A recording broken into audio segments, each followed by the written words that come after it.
The manhwa starts inside of a fitness center in Seoul. Inside one of the staff room, we see a man named Choi Kang-hyuk live streaming. He goes by Best Gym Rat TV. Kang says he's going to do a mukbang today, then starts to pig out. He says it's good, then takes a sip of his beer.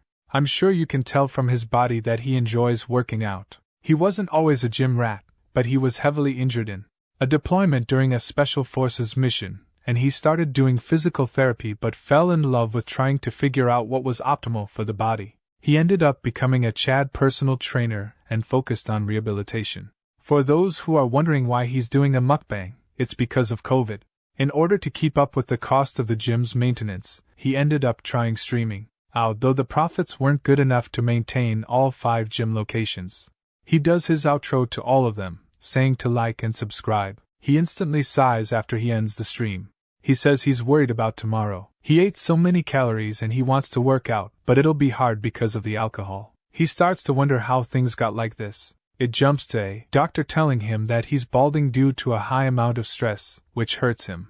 The doctor says if he doesn't de-stress, his body will continue to break down. Kang asks what he means, and the doctor says he'll become bald.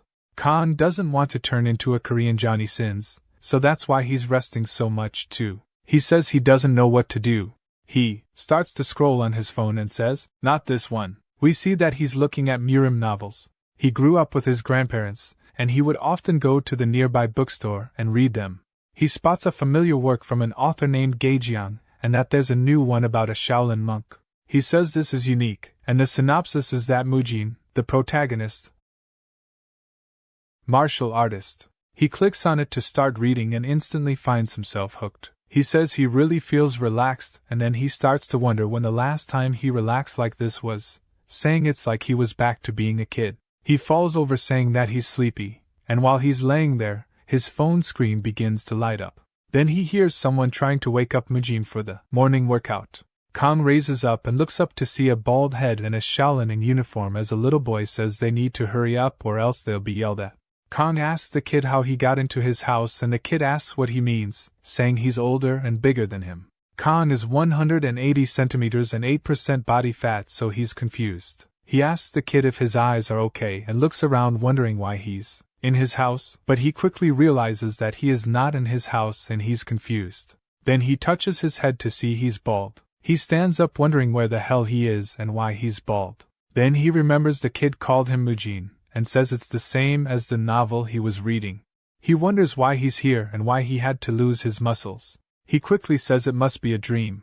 The kid says they'll really be late, and Kang, we'll call him Mujin from now on, stands up and says he's an adorable kid. They start to run off and he says he'll enjoy the situation since it's a dream.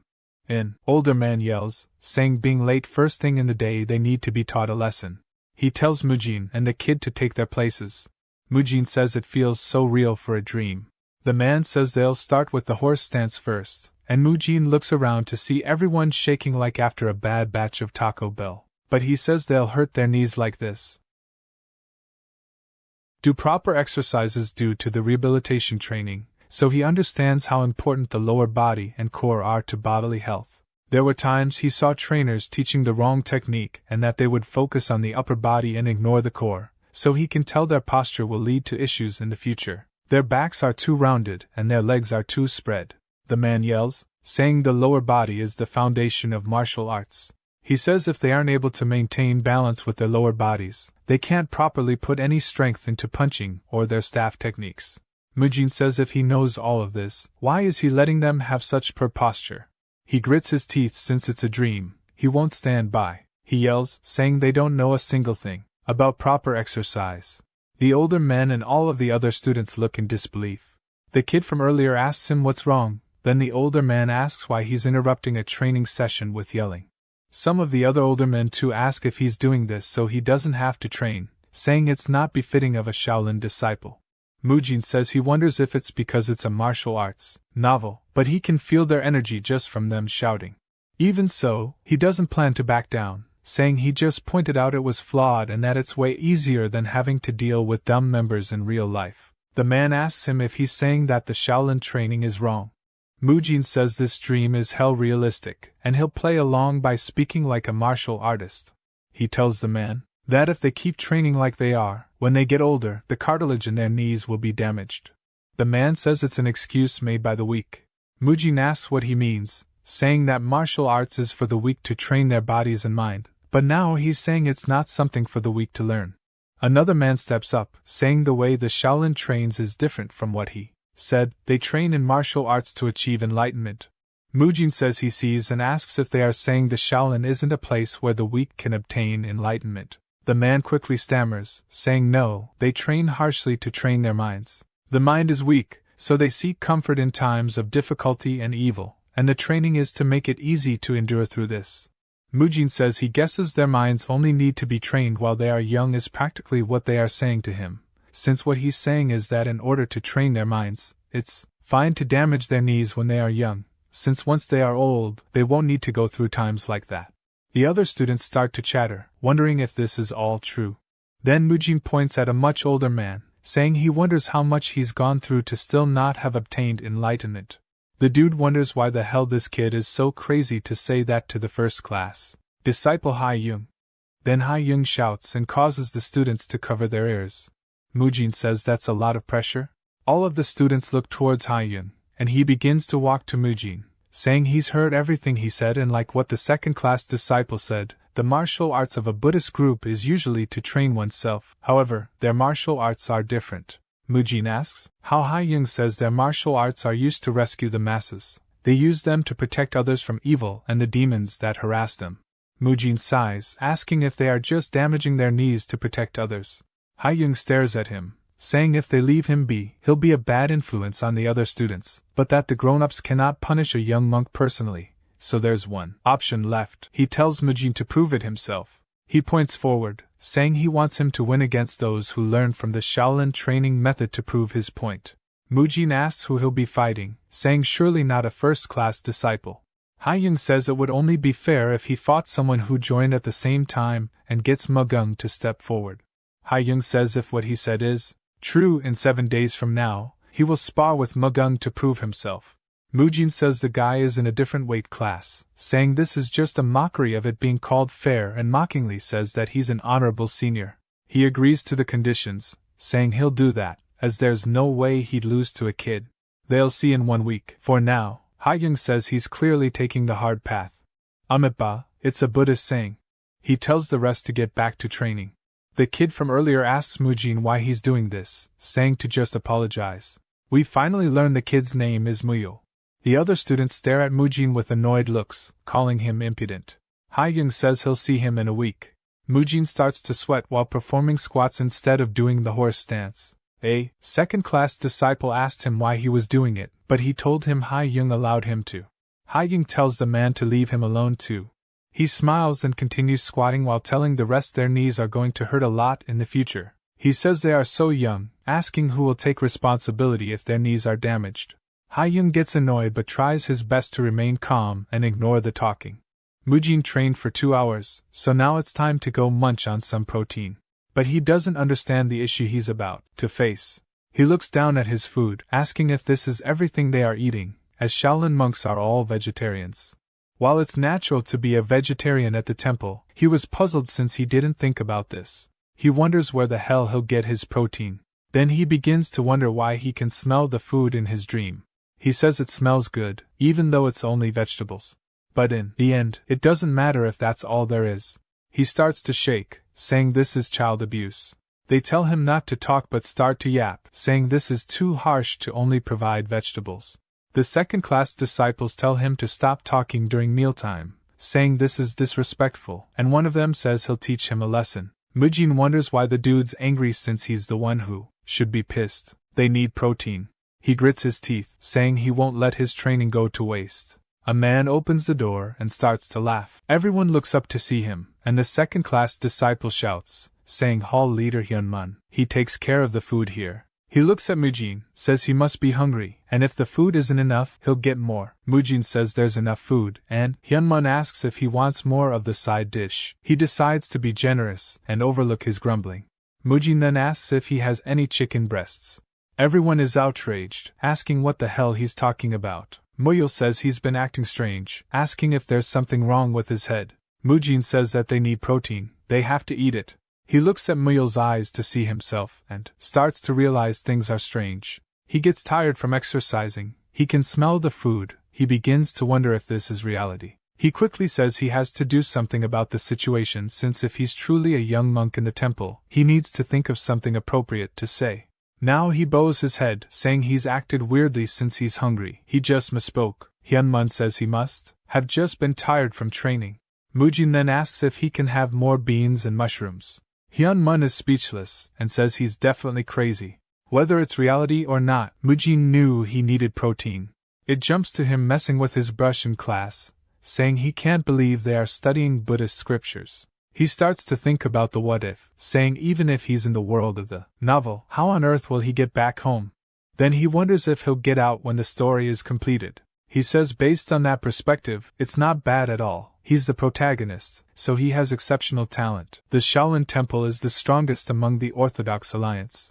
While he's deep in thought, he spills his ink and screams. He realizes he was loud and looks up to see the other students in disdain. He says that it would seem like he's been marked by the others, but it's too late to change things. He'll just win the spar and get acknowledged. Then scene shifted to Ha-young asking Hyunmun if he's serious, and he laughs, saying he's a unique child. Ha-young apologizes on his behalf. Then Hyunmun asks what he thinks about Mujin.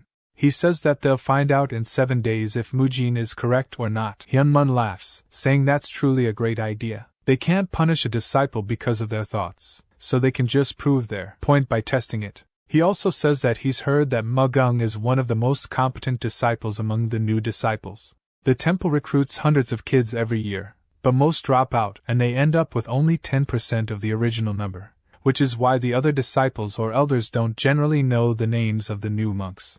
But Mugung was a rare case, as they all knew who he was. Ha-young says Mugung will teach him a good lesson. Then the scene shifted to both of them walking up to the middle of a platform as a week has passed since they agreed to spar. Ha-young tells both of them to get ready for the fight. It cuts back to Muyul asking Mujin what he's doing. He says that he's stretching. Muyul asks what that is, and Mujin explains it in martial arts terms, calling it tendons, extension technique. Of course, we all know what stretching is in the modern world, but within the novel, it's not that well known, especially the benefits of the increased range of motion. Mujin says he should give it a try. Some other kids talk about it as Muyul starts to stretch under Mujin's guidance. Then they hear other kids talking about Mugung. Then they see him punching the air. The kids say he's incredible, and you can hear snapping sounds from his punches. Mujin says if he gets hit by that, he'll be in deep trouble, and he wonders how he's going to beat him within this kid's body. But he has an idea, saying he just needs to use his size to his advantage.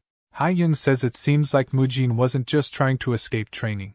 While he didn't listen to the others, he was still training in his own way. He's training with a tree, saying he's practicing to take down Mugung. Instantly, Muyul asks how him rubbing against a tree will help. Ha-young looks down at him and chuckles, saying Mugung will teach him a great lesson. Mugung is happy that Ha-young is acknowledging him and apologizes to Mujin, saying he'll trample him. But then he sees Mujin throwing it back as he's loosening up his joints before their spar starts. Mujin asks Ha-young if they can start immediately. They both get annoyed, saying he is acting tough. He starts to step forward, saying he'll show him. He says he's ready to start too and that he'll show him the punches he's been training for the last 3 months. It starts, and Mujin runs straight at him. This startles Mugung, and as Mujin gets closer, Mugung tries to back away from him. He punches straight at his head, but it gets dodged. Everyone is surprised. Instantly, Mujin uses the dodge trajectory to grab onto Mugung's leg. He says he can't use the martial arts he's trained since he's from the special forces. He could kill the kid accidentally. So the most efficient way to take him down will be with a tackle. They fall to the floor after the spar started. The time it took for Mugung to be subdued was just a little over a second as he gets put into an arm bar. The students ask what's going on and wonder if Mugung can get out of this. Some of them are worried, saying it is impossible for him to be subdued so quickly and be in such pain. Mugung wonders what the hell is going on here. The second-class disciples begin to give Mugung some advice. But even though they don't know what an armbar is, they can tell it's bad. They know exactly how painful it must be for his arm. Mujin calls out to him, saying if he resists, his arm will break, so just surrender. The second-class disciples still try to tell him to get up, but Mujin assures him that if he exerts any more strength, he will snap his arm, so he needs to give up immediately. Mugung starts to grunt as his arm gets closer and closer to snapping, and then starts to just cry. Mujin is surprised, and so are the other kids. Mujin quickly lets go, saying he's sorry, and they all turn towards Haiyung, asking him what they should do now. Mujin helps Mugung get up, asking why. They had to make 2 kids fight, and Mujin is declared the winner. We learn that the chain punch is one of the 8 extremities fists, which uses the entire upper body to generate powerful force, allowing you to quickly defeat your opponent. It's known for being very powerful. Mugung has the most proficiency among the younger monks. Even the second-class disciples were impressed by Mugung's chain punch, yet he pathetically lost without any form of resistance to some weird techniques. Mugung keeps crying, saying that this is unfair. Mujin asks what he means. Mugung says he charged as soon as they started using something that wasn't the chain punch.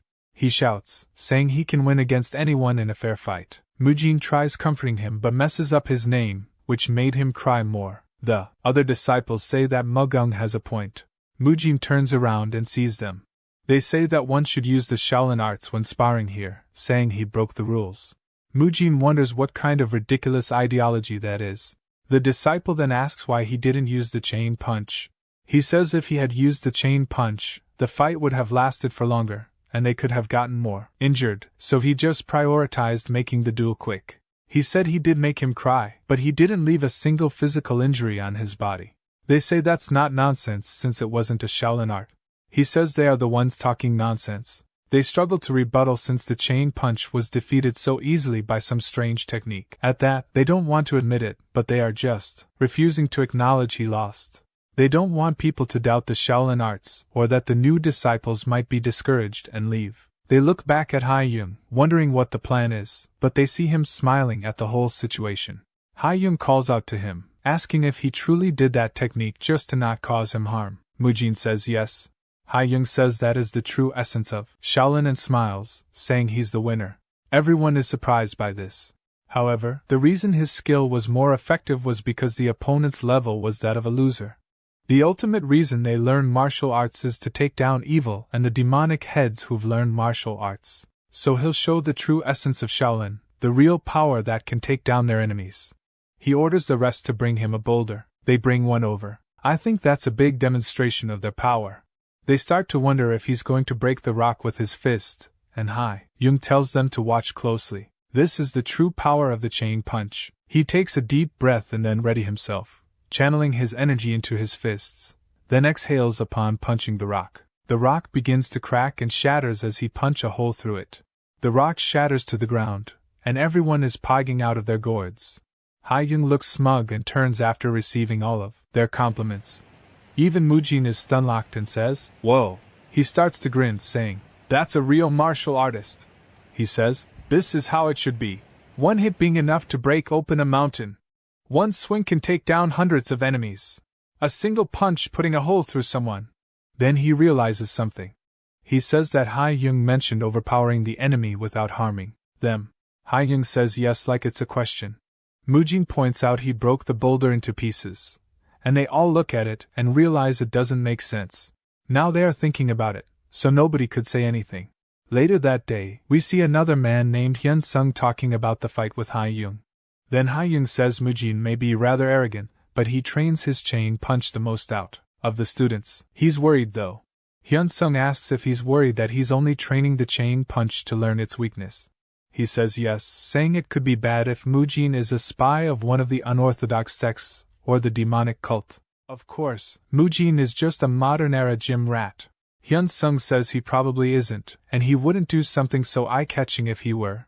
Haiyung suggests maybe it's reverse psychology, but Hyun Sung tells him not to worry. He's just a new disciple, and they'll find out over time if he's a spy or not.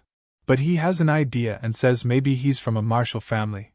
Haiyung says it makes sense, as he doubts Mujin came up with those ideas by himself about the training. Hyun Sung says the greatest figure in a child's life is their father. Maybe he wanted to, but says since he defeated Mugung, he'll become more arrogant, wondering what to do about him. But then cooks something up, saying they can leave him to Biob Gang. Haiyung asks if he means the one in the discipline court. He says no, he's in the Arhat Hall instead. They agree it's a good idea. Then it jumps to some of the second-class disciples saying good night to one another. Then one of them spots something that shocks him. He says they should go somewhere else, and they look around to see what he's scared of. They see a man doing the horse stance, and we learn that it's none other than Biab Gang. They wonder what he's doing here. One of them says he's doing the horse stance, and the rest say no and ask why he's not at the training ground. They say he must have wanted to keep training without rest. They all start laughing, saying there's a reason he's called the Mad Dog. Dude is obsessed with training. They laugh, saying the discipline hall is a good fit for him. Then one of them tells him that he'll be moving to the Arhat Hall instead. He yells, asking why the hell he'd be doing that, and the other freaks out too, asking if they'll have to live with a mad dog again. He's always grilled the juniors ever since they were third-class disciples. But it turns out he wants to join all the halls and learn the differences in their rules before going back to the discipline court. They say it's expected, he's obsessed with the rules. Biab Gang has worked hard to be a role model for the rest. He also spent way more time training, and his knees were constantly under tension due to this. If he didn't use internal energy, he'd experience so much pain that walking would be tough. But he didn't care as he considered it to be part of his mental training. He chose to embrace the pain. He just finished doing the horse stance for 30 minutes. He's heard rumors of Mujin, and how he's a problem child, but says he'll teach him the correct mindset a disciple should have. It jumps to the next day with the disciples freaking out that Biab Gang is standing in front of them all. They ask, and he says he'll be joining them all today. Mujin sees him, and Biab Gang laughs, saying he's looking forward to working with them all. Mujin says he's absolutely diced to the gills. He notices the second-class disciples aren't happy about him being here, but the first-class disciples have no idea who the hell he is. Mujin quickly understood what's going on, and says he must be Biab Gang, almost like they haven't been saying it for so long. They start their morning training, and the first thing up is horse stance. Biab Gang says the first thing to do is find the root problem. If he knows the problem, he can solve it. He walks behind Mujin while saying all of this, then spots him saying his legs are spread wider than his shoulders. He comments on how his posture is different, and starts to mimic the way he's doing it. He starts copying the squats he was doing and says it's not any different, and he feels the same pain as from the horse stance. He gets angry, thinking it's just a trick, and goes to say something to him. Biab Gang asks what he means, and he tells him his posture is wrong. Biab Gang asks him to explain, and Mujin realizes he'll have to teach him so much, and says he doesn't know why he's copying him, but he can hear his knees screaming with every squat, and he can't ignore this. He thinks about how it would be beneficial to have him on his side and decides to win him over since he has authority here. He tells him that copying him will just make his knees worse and asks if he can trust him and listen to how he instructs him to move. We see Biab Gang in a lunge pose, and Mujin says it's good he's flexible and says that this technique loosens the muscles in his knees. If he does this before the actual exercise, he'll be able to exercise smoothly while reducing the pressure placed on his knees. He tells him to do it for a 30-second interval, and that'll make a set, and he just needs to do it 3 times. Biab Gang asks what a set is. Mujin says. He misspoke, then notices that his knees are shaking and quickly massages it, asking if he's feeling better, but he looks visibly pained. Mujin says this is bad. If just a light touch hurts his knees, it must be insanely damaged. Biab Gang starts to calm down, and says at first it felt like someone hit his knee, but now it feels refreshing. Mujin says alright, then they were on the second round, so they should start again since training waits for no man. Biab Gang starts to wonder what kind of kid Mujin is. The other students see Mujin encouraging him, and Ha Young wonders what the hell is going on. Mujin says when his knees feel bad he just has to do this due to his nickname of being the Mad Dog. The other second-class disciples understand exactly what kind of obsessive person he is, but now they see he's being friendly, training with a new monk. We see Mujin tell him to rest a bit, then they'll do it again 15 times. Mujin explains how earlier he was doing air squats, but he shouldn't since his knees are cooked, and he needs to bend his knees just slightly to take the pressure off his knees. He says he'll summarize it, and in the sequence: first, you bend your knees slightly and slowly descend down. Second, as you go to sit you must focus on your glutes and thighs to descend rather than the knees. Third, just like step 2, only use the same parts when ascending. He asks how his knees feel, and Biob Gang says they feel fine. Mujin says that's good and to rest a little. He says he's definitely feeling less pain. Mujin says now they've done this, the next exercise will be focused on his calves. He explains that usually those with fierce appearances are often weak to friendly people. Mujin quickly compliments him, and Biob Gang laughs, saying he's been here for 18 years. The first-class disciples wonder if he's truly gone mad, and Ha-young starts to pray since his blood pressure is spiking like crazy, and he decides to ignore them for now. They start to head to get food and Mujin reminds him to make sure to do as he said before he trains to others. It looks like Biob Gang was blindly following his orders, but that isn't the case. He's decided to follow him after trying his technique by himself. This is what he's decided after receiving personal training, stretching lessons, and a massage from a top-class personal trainer. He thinks his techniques are incredible. He says they were really effective, and he experiences almost none of the usual pain he does with his knees, and he could feel the muscles on his legs stretch as he trained. He asks Mujin if it's techniques taught by his family. He asks what he means. Biob Gang explains that since his techniques are so effective he must be from an extraordinary family.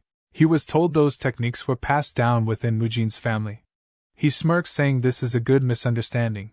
He says he did act strangely at the start, and wondered how to explain it all, but now he won't.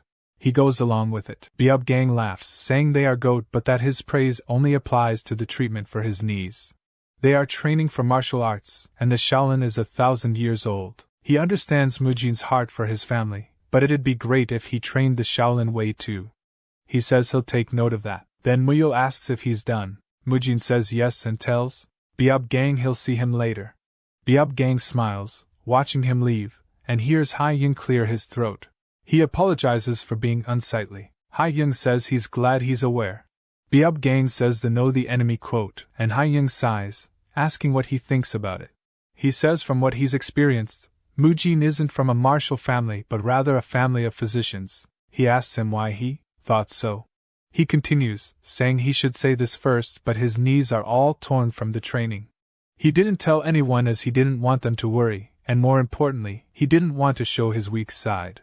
Even the juniors who trained with him for 10 years haven't noticed his knees are screwed up, but Mujin could tell right away from how he was bent, and then Mujin taught him movements that didn't hurt his knees at all. Ha-young says his family must be physicians, not a martial art family, and wonders what to do, saying the training of Shaolin is about to collapse.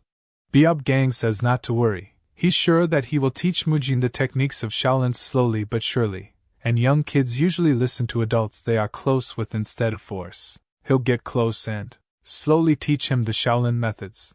Ha-young says all right but to take it slow for now and that he's counting on him. A while later in the afternoon training, we see Mujin is annoyed, saying having to do Buddhism lessons after breakfast blows, and he wonders if it's because he's young, but the food coma is real.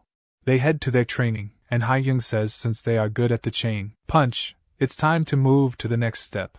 One can only exert the full prowess of martial arts by combining internal and external energy, so now they'll start to prepare them on their internal energy journey. He sends out 2 disciples to demonstrate how to them all.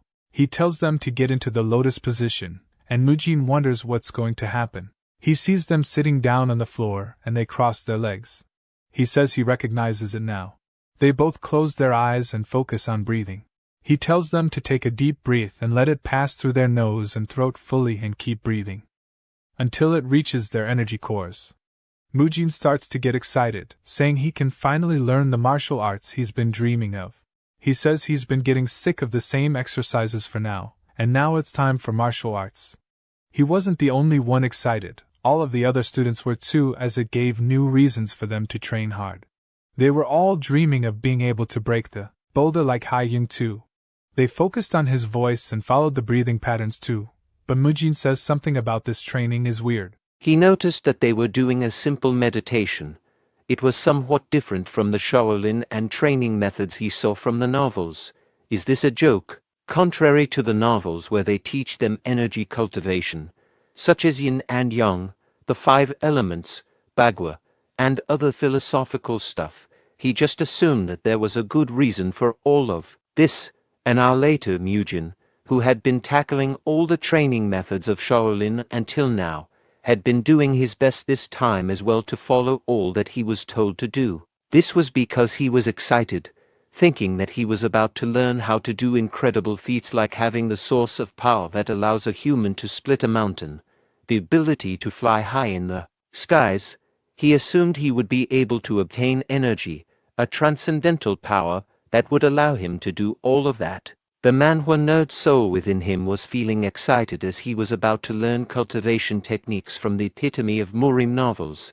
He couldn't fathom the fact that it was about to happen. Ha-young then asked them to open their eyes and stated that the energy cultivation that they just learned was only a simple breathing method that would allow them to feel the energy and accumulate it within the body, which is the first step in cultivating. Since they must feel the incoming energies first, he assigned them to do it every day and practice it hard so they could feel the energy, which made our hero have no choice but to accept. He frowned, knowing that they would be only learning breathing techniques. I want to break boulders. He remembered Ha-young's statement that they must be able to sense energy first before they could gain it. A senior then gave him a book. It was the book that the second-class disciples used, and it has images of human meridians. Ha-young informed them that there was no need for them to memorize the whole book, just memorize the meridians, which they could use when circulating energy and subduing opponents. Fortunately, Murim had an idea about meridians, all thanks to his contemporary knowledge. He knew that meridians are passageways of energy in the body. He was aware of the idea that energy was not the only thing that flowed in them, but inner energy did as well. Because of that understanding, the meridians were something necessary for martial arts. When Ha-young asked a senior to execute the move, he knew immediately that he was doing Tenghu and Kucha. That made him feel more determined to delve into the topic. The validation from Ha-young strengthened his resolve. Later that evening, while he was walking down the hallway, he was deeply implanting the knowledge into his mind. But then, he heard a familiar voice. He turned to see who it was, barking late in the day. It was none other than Mad Dog, trying to beat David Goggins' baddest MF record. He explained that his knees weren't hurting anymore, thanks to his training regimen. Now he could turn back to his old fetish of domestically abusing his joints. Murim was dumbfounded. He could hear his knees cracking. It was as if his effort went into not in Beab gang defense. He stated that he must push through the pain because iron gets only stronger when it's struck. But Murim explained, true, but it could only get stronger if you strike it right. It might break if you overdo it. He asked him to take a seat, to which he gladly did so. He warned him that he was about to show him a new technique that would hurt him for a bit, which was called the pressure relieving technique. The Mad Dog tried his best to endure the pain each time our hero massaged his knees.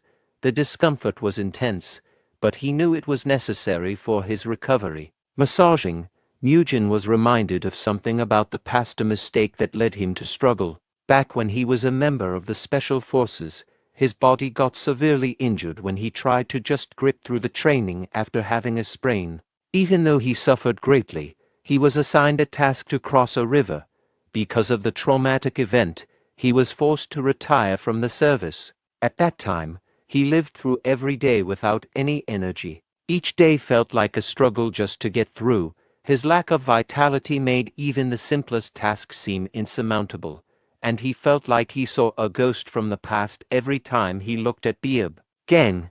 He told him that if he were to get injured, he would be the only one who would suffer in the end because no one would take responsibility for it. Therefore, he wished that he took care of his own body more often.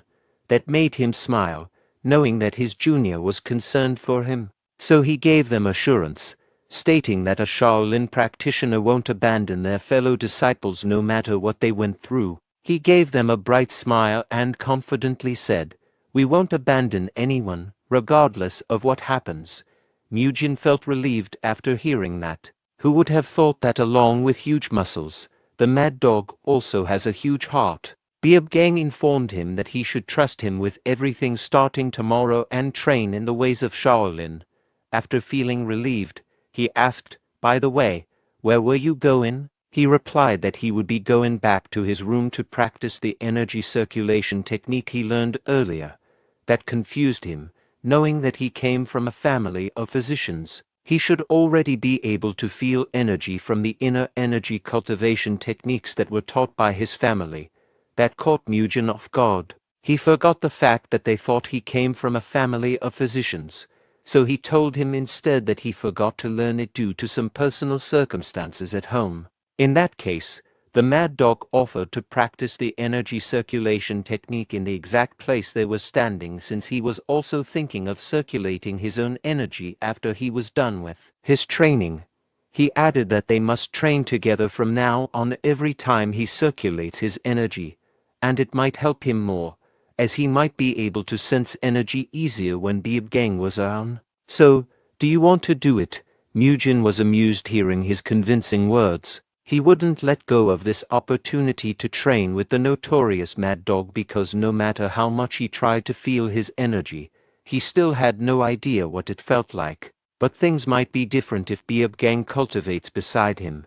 He sat down in the lotus position, determined to give it a try. He was thrilled and wished to start circulating energy as soon as possible. The prospect of revitalizing his cultivation technique along with a pro filled him with excitement. The Mad Dog was feeling the excitement. He wanted to serve as a role model for his junior, determined to lead by example. He asked him to pay attention and learn from what he was about to see. He breathed deeply from his nose into his diaphragm. The deep inhale filled his lungs completely, bringing a sense of calm and focus, which left Mugen in awe. Witnessing such mastery of breath control and concentration impressed him deeply. Just by looking at him, Mugen knew that he was doing real energy circulation. The air around Beab Gang felt different. He took that as a chance to see what was different between him and Beab Gang.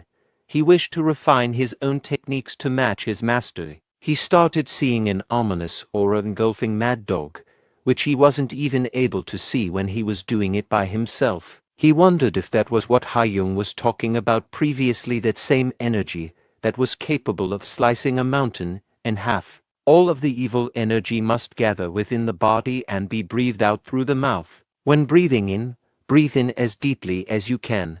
Then absorb the pure energy of nature until it reaches your energy core located at the center of the body. That's the difference he found between him and Beab Gang.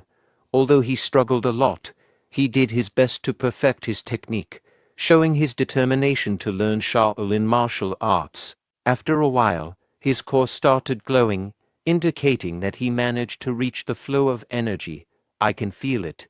Despite feeling the urge to celebrate, he maintained his composure. He understood the importance of staying focused and calm in the moment, ensuring that he must gather all of his energy. But then he found out that he only had a tiny amount of energy within him, unlike Beab Gang's energy. In fact, it was so small that it was even a miracle that he was able to feel it. But then he remembered that back in his world, people called the truffle chips despite only having 0.01% truffle. Meanwhile, we saw Beab Gang's surprised face, as if he saw a monk breakdancing during morning meditation. He couldn't fathom the fact that our hero had already felt the energy, confirming that the master's assumption about Mugen was correct. He was indeed a genius that could become a pillar that will hold up the 1,000-year history of Shaolin. Back to our hero, he was able to get a rough grasp of how to sense energy and store it. He was able to stabilize his breathing technique a lot thanks to his determination to learn. But then he suddenly felt a chill in the air. When he opened his eyes, it was already dark. Observing this, he noticed that Mad Dog was patiently waiting for him, exuding a sense of maturity and supportiveness to his junior. He apologized, admitting he didn't know it was already late. However, the senior didn't mind it and reassured him instead. He suggested that he should go back to his accommodation, asking him to take a rest. While Beab Gang stared at him, he saw something different around him. This kid never fails to amuse me. There was an unusual aura or presence that hadn't been there before. This newfound energy or change in Mugen's demeanor intrigued him, as he had already exceeded the expected level of someone who just started sensing energy. He complimented him, saying that he would be able to learn the enlightenment cultivation technique of Shaolin from now on. So Mugen asked, "I don't need to memorize meridians anymore." Mad Dog replied calmly, "You came from a family of physicians. Shouldn't you know it all by now?" Knowing he was about to get caught red-handed, he just brushed his statement off as a joke. He then left, saying that there was no need to tell unnecessary jokes and that they must go back to the temple since it was already getting late. Mugen couldn't handle the stupid family of physicians setting. The constant pressure to lie and meet the expectations of the elders felt suffocating to him. Because of that, he was left with no choice but to memorize the whole meridians in a day. The next morning of training, Hayoung asked everyone who was able to memorize the meridians to step forward. He felt a sense of relief knowing that he was one of the people to step forward. But then he noticed that almost everyone was able to memorize the meridians in a day. He was shocked to know that sensing energy was simpler than he thought, seeing that there were quite a few young monks who had stepped forward. Mugen, supposed to be a genius martial artist, thought, "What's happening here?" Hayoung then introduced a book that contained the basics of Shaolin cultivation techniques, which could help them build a foundation. He opened the book with the intention of gently instructing the young monks, ensuring that they gained the necessary information. Meanwhile, the other monks who had failed to memorize the meridians in a day watched in amusement, especially his best friend, who was also feeling proud of our hero. When Mugen came back, he was immediately asked, "How were you able to memorize it in just a single day?" Our hero replied by saying that he could do it too since the basics weren't complicated. The innocent kid was dumbfounded when Bro started yapping about circulating energy and following a sequence. Although he didn't grasp a single thing, he was in awe of how intellectual his best friend seemed. So he instead told him once again that he could also do it, but for now, he must focus on breathing first. Mugen then continued memorizing the meridians and sequences until he got it perfectly. He memorized the book Hayoung had given previously. Thanks to that, he felt his energy filling up faster, even though it only lasted for a short time. He was proud of it. He found it unbelievable that he was finally delving into the study of inner energies, a topic he had only encountered in novels before, a perfect feat of a martial arts protagonist. His training progress went smoothly. Every second he spent training brought small wins. However, his concentration vanished as soon as Miyul called him. He asked, "Where did you go all this time?" When he turned around, he saw Miyul carrying a monk who appeared lifeless. He was taken aback and bewildered by the sight of Miyul carrying what appeared to be a corpse. He tried to figure out what had happened, knowing that Miyul wasn't capable of killing unless it was the last slice of spinach. Then all bets were off. However, Miyul quickly reassured him that the monk was not a corpse. This brought a sense of relief, mixed with lingering confusion about the situation. The wild monk he found was named Mukyung, and he had joined the temple earlier than him. Miyul also explained that he couldn't carry the monk, so he instead dragged him face first, as if the young boy's face were bulletproof. Our hero then noticed something that prompted him to rise from his seat. His gaze sharpened due to worry. "Are those bruises?" He carefully observed the poor monk, studying his condition with a mix of concern and curiosity. He noticed that the dirt on the monk's arm was likely caused by Miyul, but what disturbed him more were the bruises on his back. These marks hinted at something where someone must have done that to the poor child. Seeing the pattern of his bruises, he assumed that the monk had been beaten up. Every mark on his body looked like a footprint, which made him feel alarmed, knowing that there was a huge chance that Mukyung had experienced bullying. It suddenly dawned on him that the name Mukyung felt familiar.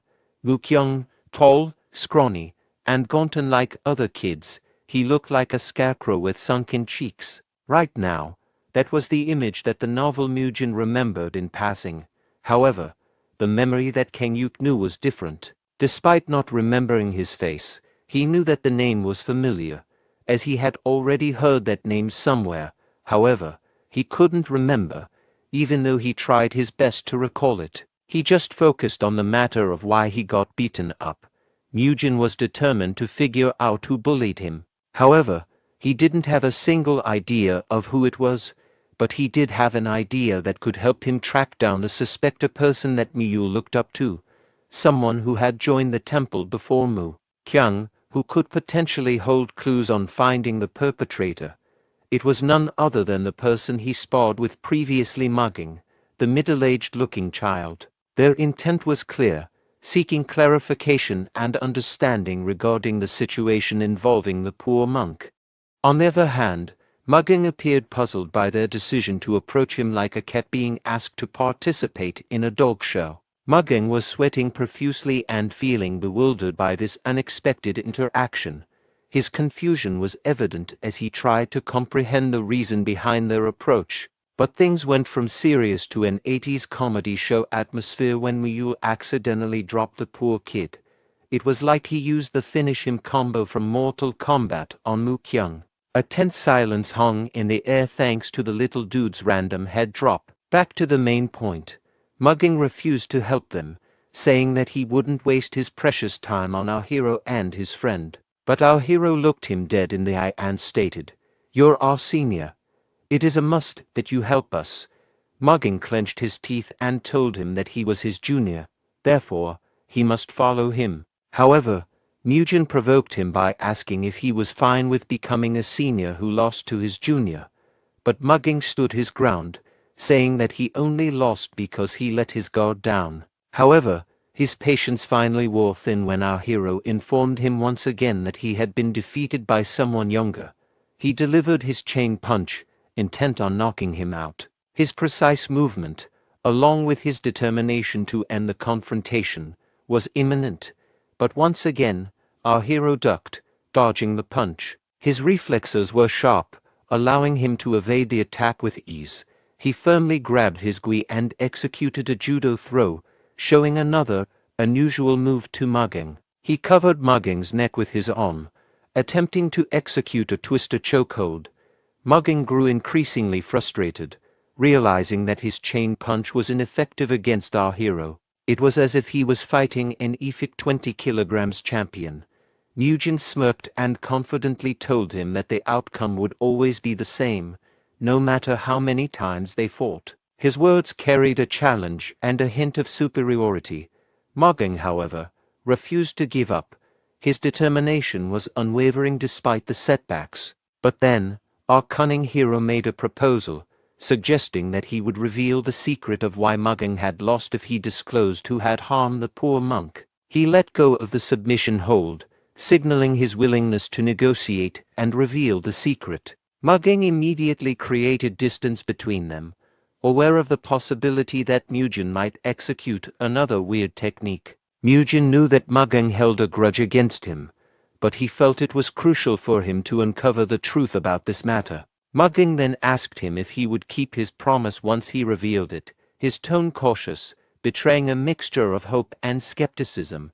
He went straight to business and asked, why did they hurt him? Mugging revealed that the perpetrator was none other than Mutai, one of the outer sect disciples of Shaolin and the only son of the owner of the Sao Bull escort establishment. It turns out that Mu Kyung's father was a gatekeeper at the Sao Bull escort establishment. Senior Hai Mun was trying to recruit Mutai back then, but he also saw Mu Kyung's talent while he was there, resulting in them both being in the temple. Although it was a good opportunity for Mu Kyung, the problem was that Mutai thought he was trying to step over his head despite being the gatekeeper, so he started bullying him. It was a very unfortunate scenario for Mu Kyung, but they couldn't help it since his father was working for the Mutai family, and he couldn't afford to tell the truth and snitch on Mutai.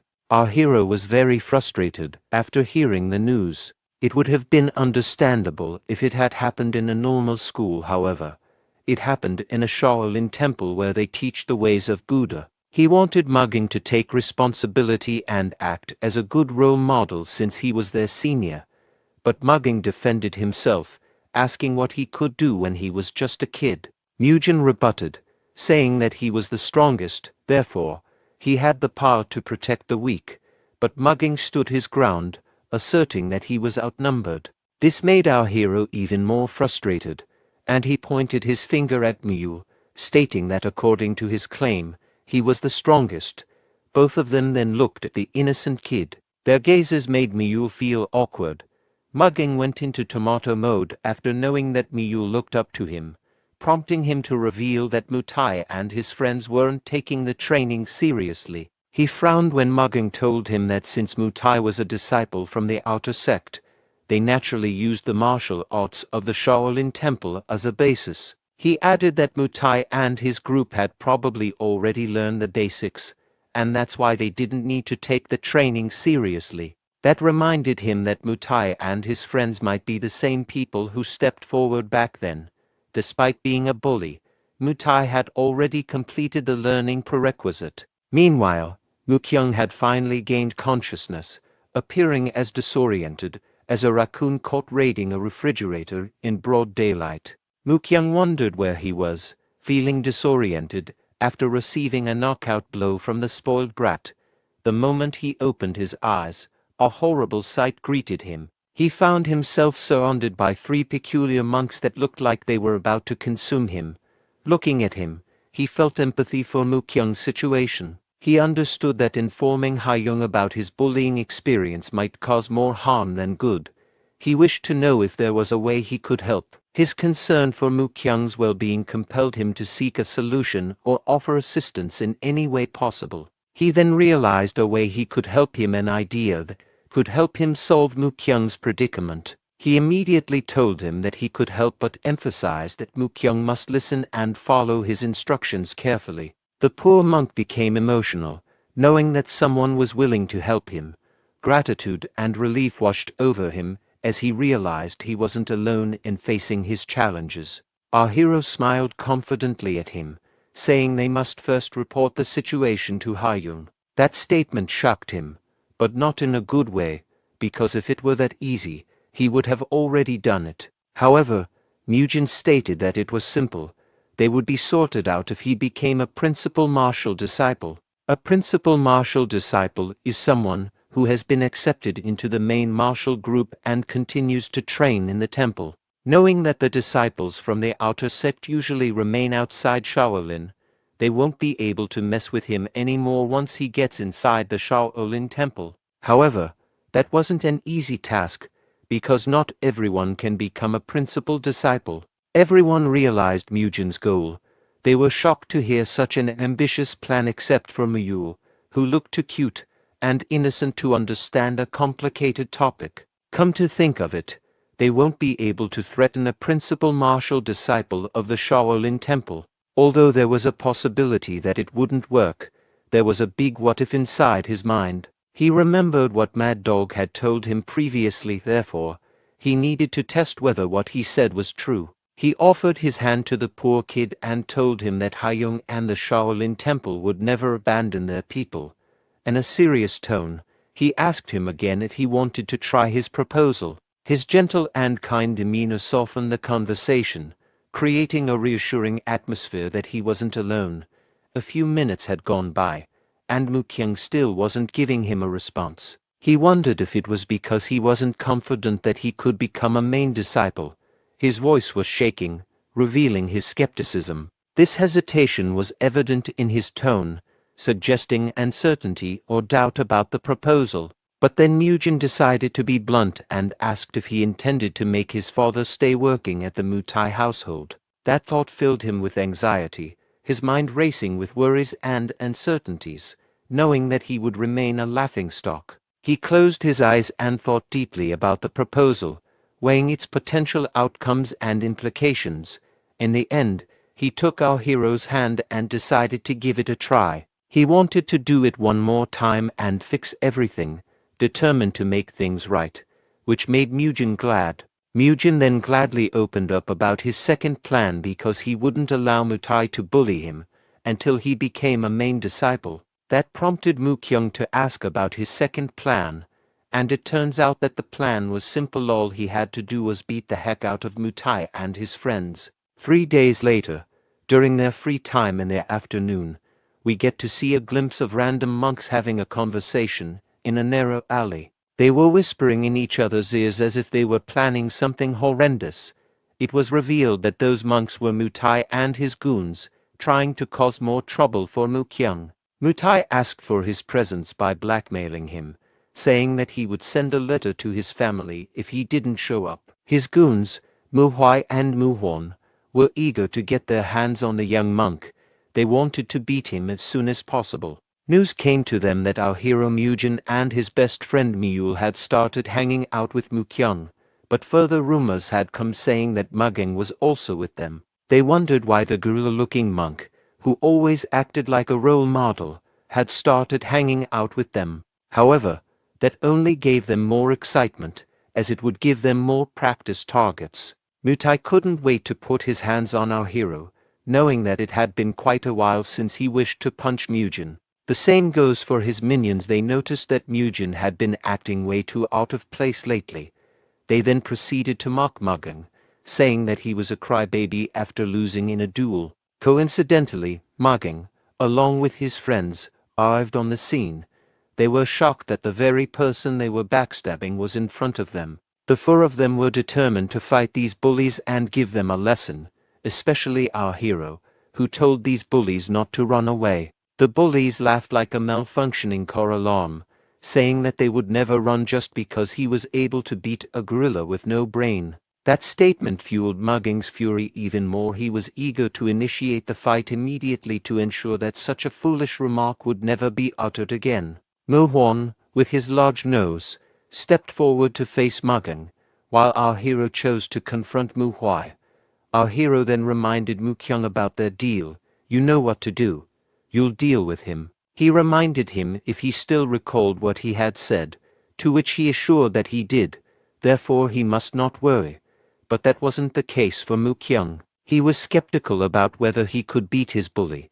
Mutai then provoked Mukyung, sarcastically complimenting him that he finally made a friend. The young monks stood facing each other, their gazes locked in a tense stare down, implying that an epic fight was about to come. Meanwhile, Mutai's intimidating presence had an effect on Mukyung, causing him to hesitate momentarily as he assessed his opponent's imposing demeanor. His body began to tremble at the sight of Mutai's menacing look, so Mutai took advantage, saying, "You know what would happen to you and your father if you were to hit me, right?" That statement caused Mukyung to hesitate momentarily, unsure of how to respond to the implied threat. He remembered how diligently his father worked for the Mutai family, and he didn't want to jeopardize that relationship. But then he remembered Mujin's statement, claiming that his father would remain in that horrible household if he kept being a coward. Moreover, if he wanted to alter the situation,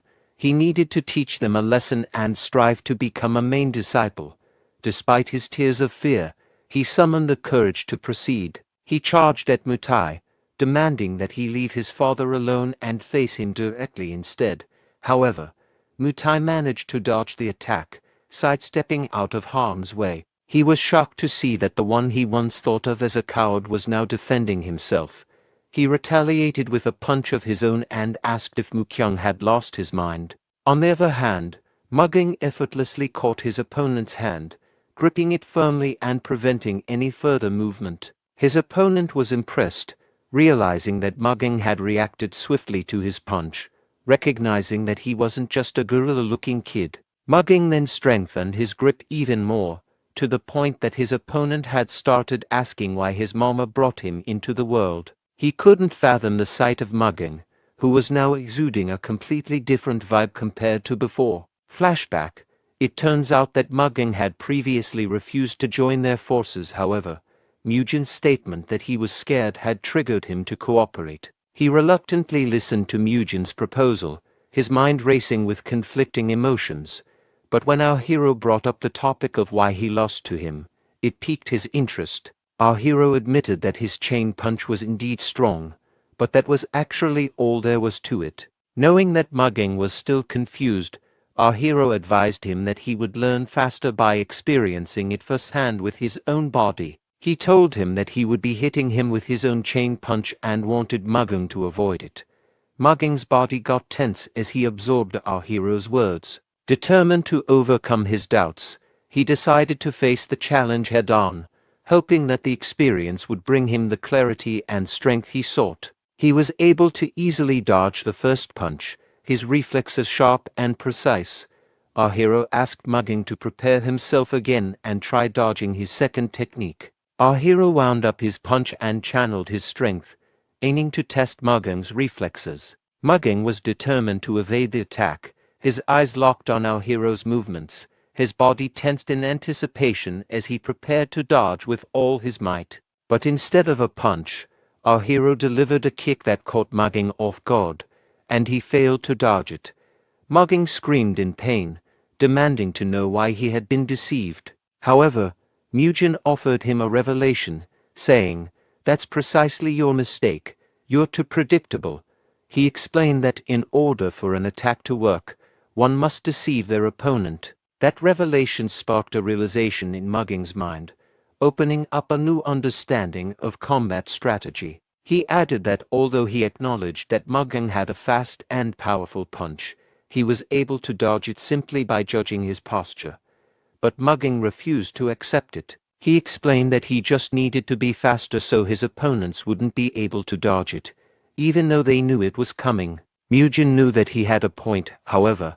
He needed to be the strongest in the world if he wanted that to happen. It turns out that he learned those techniques from all the novels that he had read, such as the unorthodox Tyrant Chronicles, where the blade techniques of the protagonist were considered the strongest in both unorthodox factions and in the world. In other words, if you were not the strongest, that knowledge wouldn't apply to Mugging. So until then, he suggested that he must deceive his opponent by winning the psychological warfare, just like in the game Rock, Paper, Scissors. Mugging was hesitant, but in the end, he accepted his advice, understanding the necessity of improvements as their senior. Back in the present, Mugging smirked at his enemy, thrilled to show his new knowledge. The bully agonized in pain with each passing second that Mugging firmly held his hand. Rage was evident in his voice when Mugging demanded that the bully dodge his chain punch at all costs. Our hero's advice echoed each time he fought the bully. He remembered the time when he contemplated whether to acknowledge the usage of deception. For him, using deception was a cowardly act. However, he couldn't justify why. In the end, he admitted that Murim was right, and since he learned something new from him, he wanted to show him something. Mugging claimed that it would be dangerous for our hero to fight Mutai and his goons. At first, our boy thought that he was coping. What is this boy yapping about? Mugging revealed that there was a way for him to become even stronger, which he didn't use in their previous fights. He added that if it had been a real fight, he would have used the martial arts of his family. Mugging guided them to an empty spot in the temple, determined to demonstrate their family's martial arts prowess. Our hero asked, "Why did you bring us to such an empty spot?" But Mugging clearly stated that he didn't want to upset the elders by using their family's martial arts. He asked Mule to stay on the lookout, as he was about to execute something amazing. He closed his eyes and breathed deeply, and then an ominous green and yellow aura engulfed his body, followed by a menacing stare. Mugging prepared to showcase the formidable skills passed down through generations in his family. With all of his might, he demonstrated the art, showcasing the precision and power honed through years of practice. His fist looked as solid as a rock, reflecting the strength and intensity of his martial arts technique. Murim was amused to witness such a powerful punch, which left him breathless and unable to formulate speech. He noticed that the form was different compared to when Mugging used his chain punch. It was as if he was looking at a high school-level kickboxer. He was left in awe considering that Mugging was still young yet possessed such power. Every kick or punch Mugging delivered left a snapping sound, heightening Murim's awareness of the potential danger when facing Mutai and his crew. "I see, so if I fight Mutai and the others now, they'll all use their own martial arts against me." With the skill he demonstrated, Mugging was confident that it would leave a lasting impression on our hero. Our hero admitted that Mugging had impressed him, now understanding why he was regarded as the strongest young monk. But he knew that all of the young monks were still unable to freely control their own inner energy. If that was everything they had, he was confident that he would be able to take them down. Our hero taunted the bully, saying that if he didn't come, he would be the one who would charge forward instead. The bully took the bait, heading straight for our hero with the intent to knock him out. But our hero was confident that after seeing Mugan, he could discern the specific forms and postures they needed to harness their own energy. Compared to Mugan, the bully's punch seemed like child's play, lacking the speed and power that Mugen had witnessed earlier. He swiftly dodged the attack, effortlessly evading the bully's punch with a quick and precise movement. He anticipated that the young kid would use a chain punch. The move felt too predictable, almost like watching a scene from a 90s movie. The bully was baffled and frustrated to see that the technique he had harnessed was easily dodged. He stepped back, recognizing that his beating Mugging wasn't a fluke. But our hero wanted to conclude their duel. He charged forward like a madman, determined to end the confrontation decisively. He employed the iconic Dempsey roll to close the distance swiftly. That made the bully panic and flinch, allowing our hero to close the distance even more quickly. He noticed that the bully tried to defend his face, trying not to ruin the skincare routine that he had followed for years. So our hero instead punched the body, aiming for a vulnerable spot just below the ribs. The bully felt extreme pain as our hero's punch landed with precision. However, he mustered the courage to retaliate from the attack, only for him to leave himself wide open for a counter. Our hero tripped him, causing a huge bang that reverberated across the alley. When the bully opened his eyes, he saw our hero standing over him, looking like he had transcended from heaven. Our hero then punched the ground, sending debris flying in all directions. The punch served as a warning to the bully never to mess with him and his friends again. The bully started crying, realizing the mistake he had made. He reflected on the consequences of his actions, knowing he had crossed the line. When our hero realized that he had overdone it again, he made another kid cry. The bully started acting like a spoiled brat, threatening to tell his father about what had happened. He was left with no choice but to scratch his shiny head, contemplating his next move on what to do with this troublemaker. When he turned around to check on his comrades, Mugang had already incapacitated the opposition, leaving them unconscious on the ground. When he was able to confirm that Mugang was safe, he was horrified when he saw Mukyung, who mercilessly gave Mutai a beating to the point that he wasn't recognizable anymore. He pleaded with him to stop hitting him, as the fight was already over. That was when he remembered the name Mukyung, a name that had been bothering him for quite some time. Mukyung, the one who stained both of his hands with blood, eyes full of madness. He felt a chill run down his spine with the realization. In Shaolin Chronicle, author Gao Kyung's first novel, there was a character in The Return of the Demon Supreme, and it introduces the most insane character of all time, Mukyung, also known as the Blood Monk. As always, the novel that our hero liked when he was young, he had forgotten it all as time passed by. But there was an illustration of a memorable character that was hidden away in a corner of his memories. This character would always say that all humans were evil, and that he would use blood to wash away the cycle of sins from them, a lunatic blood monk. As he witnessed this horrible scene, he was reminded of the madness and horror of the Mukyung that he had read about in the novel. Seeing Mukyung with bloody hands and crimson red eyes of anger, our hero was gripped by deep fear. What have I awakened? Mugen only wished to raise his self-confidence. However, he did not expect to see such an appearance. He quickly snapped himself back to reality and realized that he must stop Mukyung, or else he might kill Mutai. He and Miyul rushed forward as fast as they could to stop this soon-to-be madman. They tackled and locked his fist to prevent him from inflicting more harm, but Mukyung was persistent and shouted at them, saying that they must let him go because he had tried to bully his dad. Eventually, he fell to his knees and gave up, feeling frustrated that he couldn't punish his opposition more. Our hero noticed that Mukyung's strength was impeccable despite having the build of a scarecrow.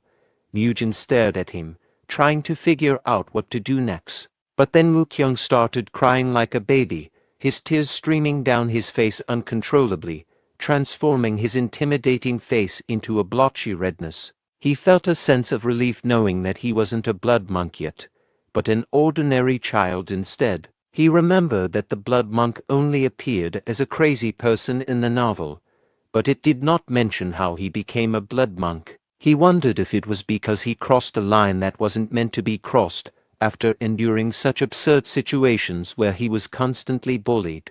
But then, Mad Dog arrived, spoiling the party and making these troublemakers anxious. Our hero immediately realized that they were in huge trouble because Mad Dog, of all people, was the one who saw them.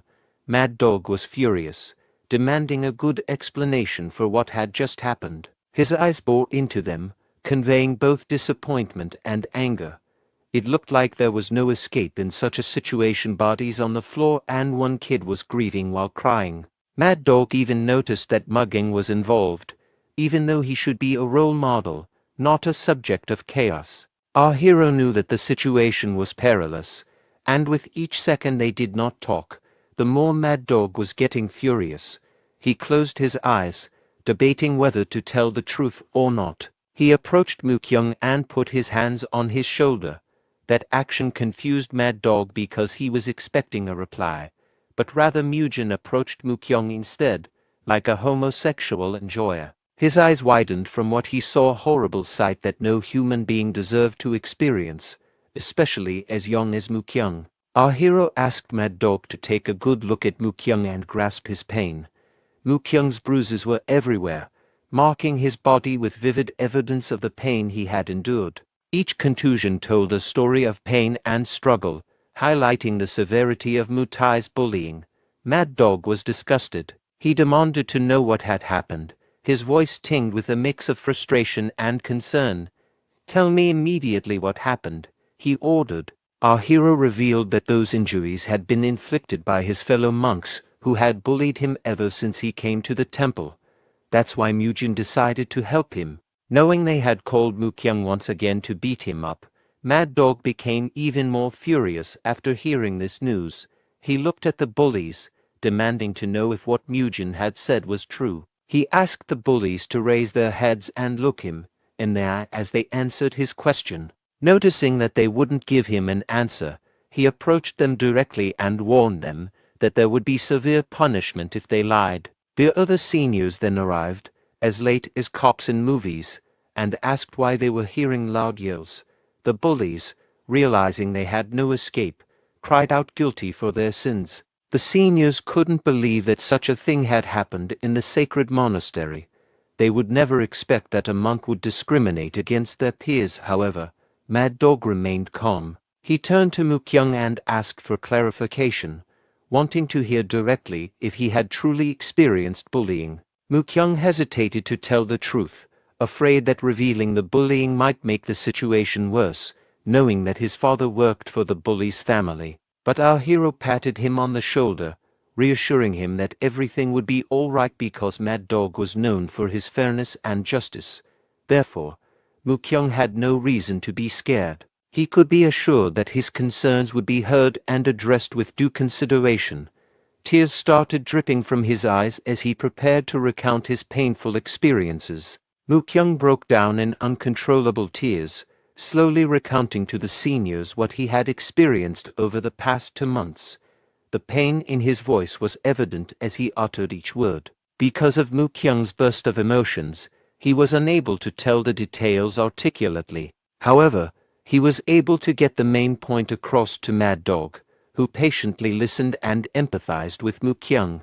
Our hero approached Mad Dog, reminding him of his statement that the Shaolin Temple would never abandon their own disciples regardless of the situation. Since Mukyung was a disciple of the temple, he had thought that he needed protection. Mad Dog reminded him that his actions were wrong because Mutai and the others were also a part of the temple. That triggered a switch in our hero, who asked if they would still consider them even though they had threatened Mukyung's life and his father's. He was beginning to feel skeptical about the temple's beliefs. The two of them stared intensely at each other, silence hanging heavy between them as both of them tried to make a point. Someone then interrupted, agreeing that our hero's statement was correct. However, it would only be true if he was telling the truth. He asked for time to conduct a thorough investigation right here, right now. In the meantime, they must wait for the result. The man was none other than Hyan's son, the Arhat Hall leader. He confirmed that if they were able to verify his statement, then those children would cease to be disciples of the Shaolin Temple. Our hero calmed down, stating that it would be just right to conduct a fair and just investigation. Sure, you can investigate, but then Hyan Sung added that even though they ceased the bullies from becoming disciples of the temple, what happened in the hall would never be overlooked either, because the Shaolin martial arts are meant to subdue opponents, not kill.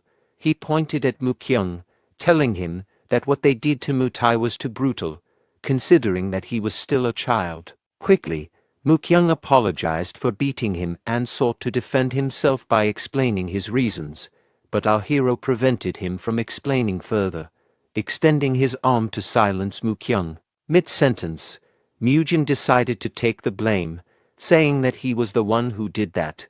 He was too frustrated, after seeing Mukyung's wounds, which resulted in him losing control of his emotions. Mukyung was shocked. He did not expect Mujin to take the blame, especially after everything he had helped him to regain his confidence. He started looking at Mujin with inspiration, seeing him as someone he could look up to for his courage and selflessness. It turns out there was a purpose for that action, as our hero knew that if Mukyung's belief was formed after shouldering all the unwanted responsibilities and being betrayed by the world, he must do everything to prevent that, to stop him from becoming the Blood Monk. Therefore, by trying to protect him from becoming the Blood Monk, he aimed to be the best comrade that Mukyung could ever have, a person that someone he could rely on.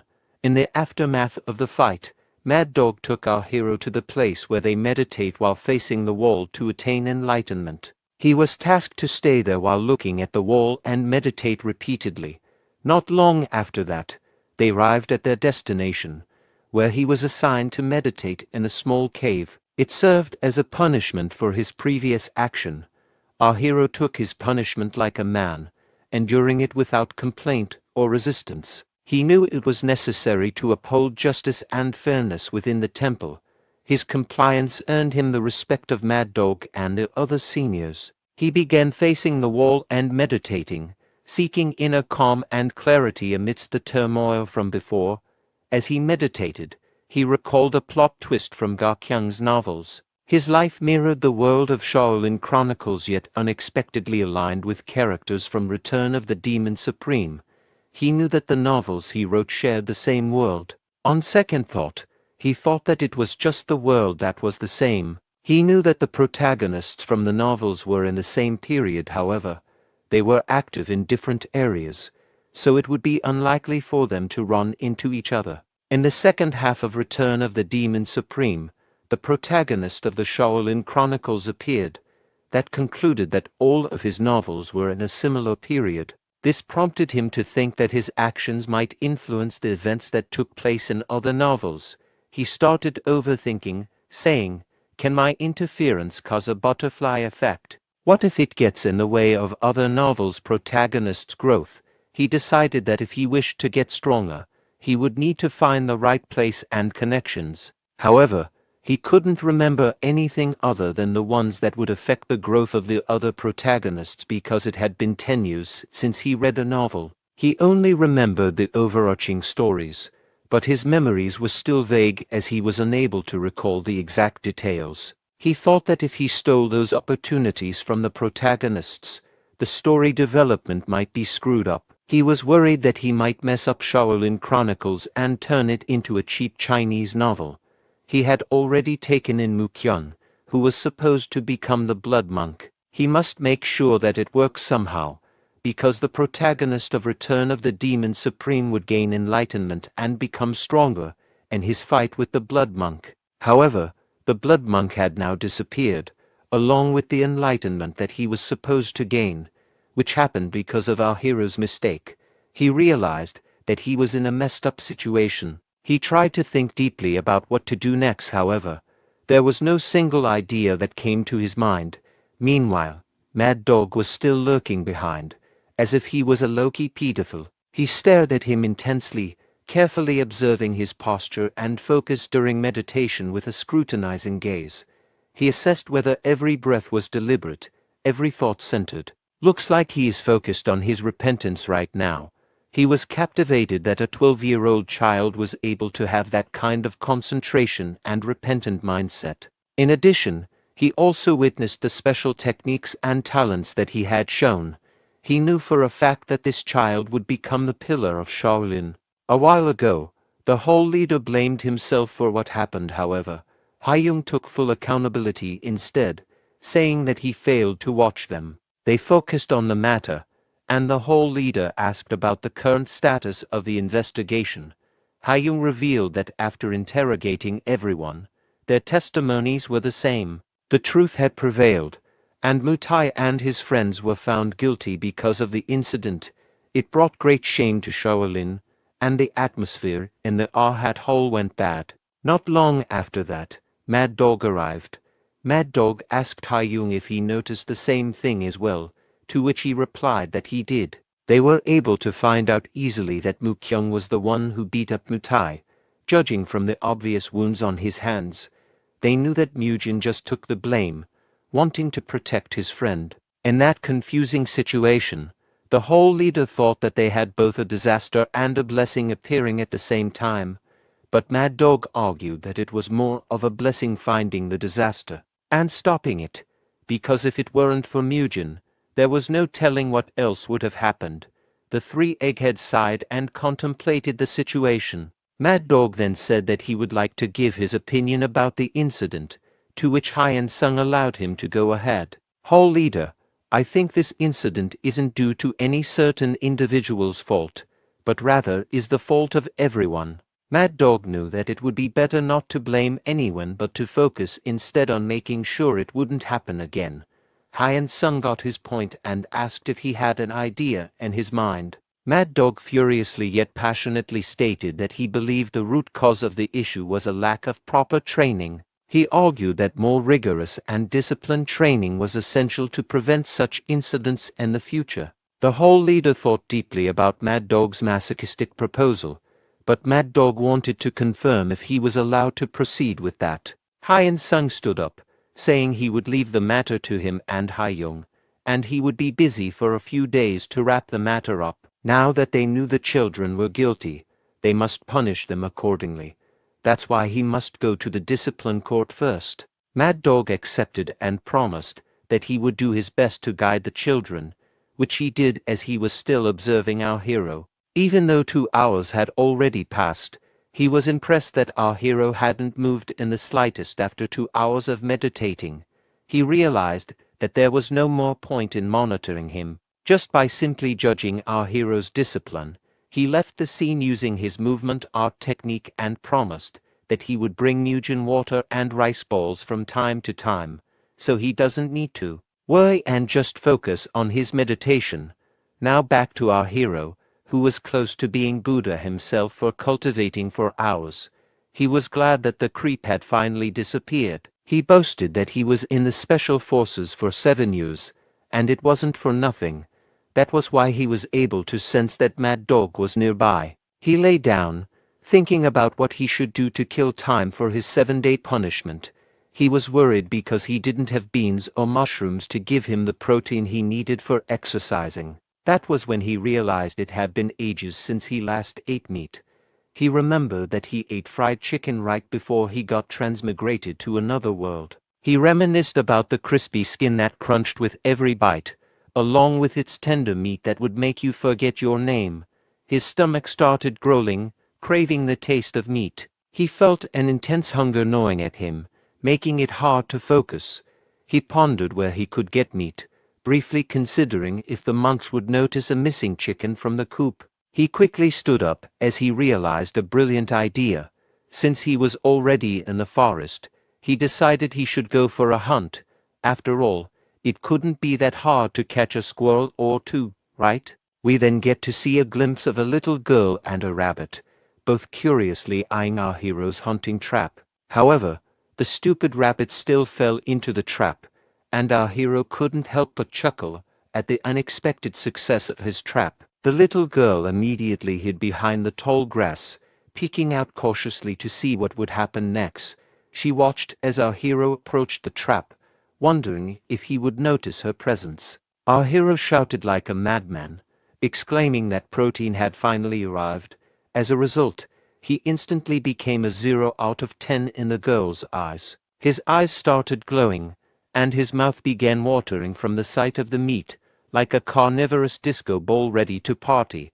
The girl, however, patiently watched our hero's protein obsession. On the other side, in an area near Mount Songshan where the Shaolin Temple is, in a peaceful prefecture called Yucheon, the Shaolin disciples spread out in the area to gather information. They would talk to the people there and thus hear from them about what happened in the place. Shortly after, they all gathered at the entrance of the Sao Bull escort establishment. A monk named Haigul introduced himself. He is the vice hall leader of Shaolin Outer Hall. An escort was delighted that he was able to meet the esteemed monk. The escort introduced himself, and his name was Simon Piang. He was Mutai's father and the owner of Sao Bull establishment. He felt honored to meet a person known for his invincible fist. However, his smiling reaction disappeared when he saw his son. His son was barely recognizable from the bruises and injuries he received from Mu Kyung's previous attack. That angered Simon Piang a lot, and he demanded an answer as to why his son was trembling badly. However, the monk stood their ground. Haigul was determined to state the truth despite being against someone as powerful as Simon. He exclaimed that the reason for his son being in that state was due to his own wrongdoings, because rather than training his body and mind to be pure, he bullied his friends instead, causing conflict in the Shaolin Temple. Not only that, they also found out that there was an anomaly within the Yucheon prefecture. Hearing that made Simon panic, as his disgusting behavior was about to be revealed. It turns out that the Sao Bull escort establishment had been coercing money out of the people. Haigul was very frustrated. He couldn't believe that an outer sect that followed the Shaolin Temple would do such an evil deed. He immediately commanded everyone to take action so that these evildoers would never be able to use martial arts ever again. Panic arose in the prefecture. The escort commanded his private army to stop the monks in an instant, but the monks were determined to give justice. They knew that the outer sect deserved to be punished because they brought shame to the monastery. The fight between the bolds and the long hair was very intense. However, the less hair, the better you were in martial arts. In the end, the monks had successfully removed all of their martial arts, leaving not a single trace of their past skills or abilities. The second thing they must do was to take everything that the outer sect had taken unfairly from the common people and return it back to them. Meanwhile, Haiyung noticed that the citizens were panicking from the commotion.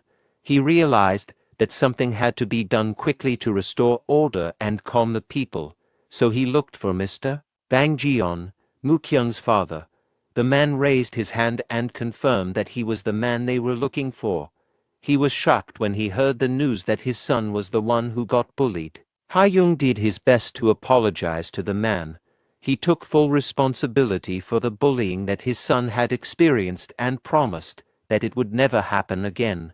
Still, the poor father couldn't believe that such a thing happened at the monastery. He thought that his son was in a place he could consider as safe. Once again, Haiyung apologized for not being able to stop it earlier. He knew that saying sorry wasn't enough, but he assured that the Shaolin Temple would take full responsibility. On that day, Haigul and the other Shaolin disciples helped Mutai's father transfer to work under other escort establishments affiliated with the Shaolin Temple as a porter. Meanwhile, our hero was still spending his days in the forest. He saw a sloppy trap set up ahead and couldn't help but feel confused because who the heck in the world would use a small branch to catch prey? He noticed that the trap was a little similar to the rabbit trap he made yesterday. However, there was a huge difference compared to his trap. This one was trash, but our hero was smart. He knew that there was a person trying to copy him, so there was another person on the mountain beside him. He quickly turned down upon hearing someone bustling in the bushes. He scanned the area carefully, knowing that the person behind the bush was the person who imitated him without copyright. He was shocked to see that it was just a starving little girl. Her clothes were too fancy for someone who was in the forest, and her eyes were wide with fear and hunger. The girl suddenly ran away, darting into the dense forest with surprising speed. He tried to chase her, but the girl was incredibly fast, weaving through the trees and underbrush with an agility that surprised him. The girl thought that she had finally disappeared from the hero's sight, her heart pounding in her chest as she glanced down, convinced she had lost him. But our hero was faster than he thought. She never expected that he was already ahead of her. Our hero reached out his hand, not letting the girl escape. Her wide eyes were filled with fear and confusion. He was a stranger on the floor, and he was thankful that the FBI organization hadn't formed yet during this year. The girl immediately apologized, her voice trembling with sincerity and regret. But our hero was more confused about why a pretty young girl was wandering in the forest. Our hero apologized for startling the girl and offered her some food instead.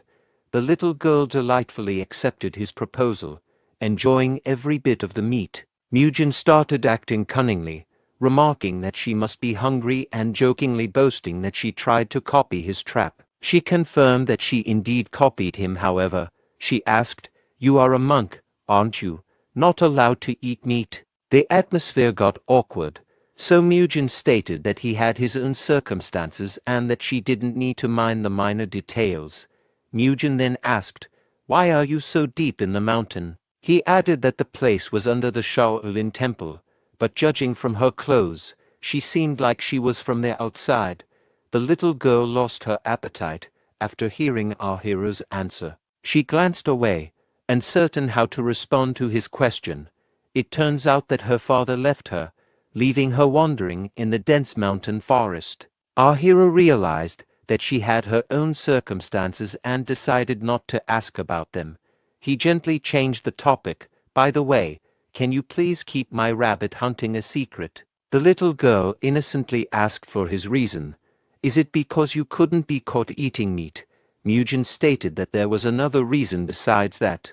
Our hero proposed that if she kept it a secret, she would help her return home. In exchange, he told her that an influential shirtless monk would come and be able to help her easily. The little girl was skeptical.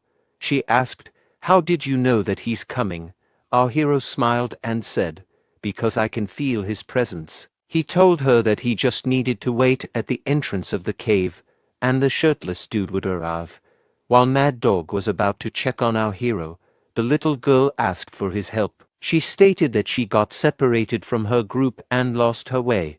Of course, Mad Dog would always be willing to help, but he realized that there was something he needed to do first. He asked the little girl if she perhaps saw a boy inside the cave. Our hero suddenly got chills as they talked about him, which made the little girl chuckle. She was able to realize why Murim asked her to keep it a secret that they met. She covered for him, saying that she did not approach the cave because she was scared. Mad Dog bought the cover. He stated that he knew Murim wouldn't disappoint him. Knowing that he was doing well, he decided to go back down along with the girl. He smiled at the girl and said that he would bring her back home. Mad Dog asked for her name, and she revealed that her name was Rusilwa. Meanwhile, our hero was glad that the rule-abiding monk had finally disappeared. He lay down and realized that he had forgotten to ask the girl's name, but since it was none of his business, he brushed it off. Later, at the temple, Mad Dog asked for Mukyung's attention. Mad Dog wanted to inform him about something and involved his father too. Mad Dog revealed everything that happened in Yicheon Prefecture, the fact that the Seo Bull escort establishment, which was run by Mutai's parents who bullied him, had completely closed down. In addition, they introduced his father to a new workplace. Mad Dog told him that he didn't need to worry anymore. He should instead focus on becoming a true disciple of the Shaolin. Instead, Mukyung started trembling and cried profusely.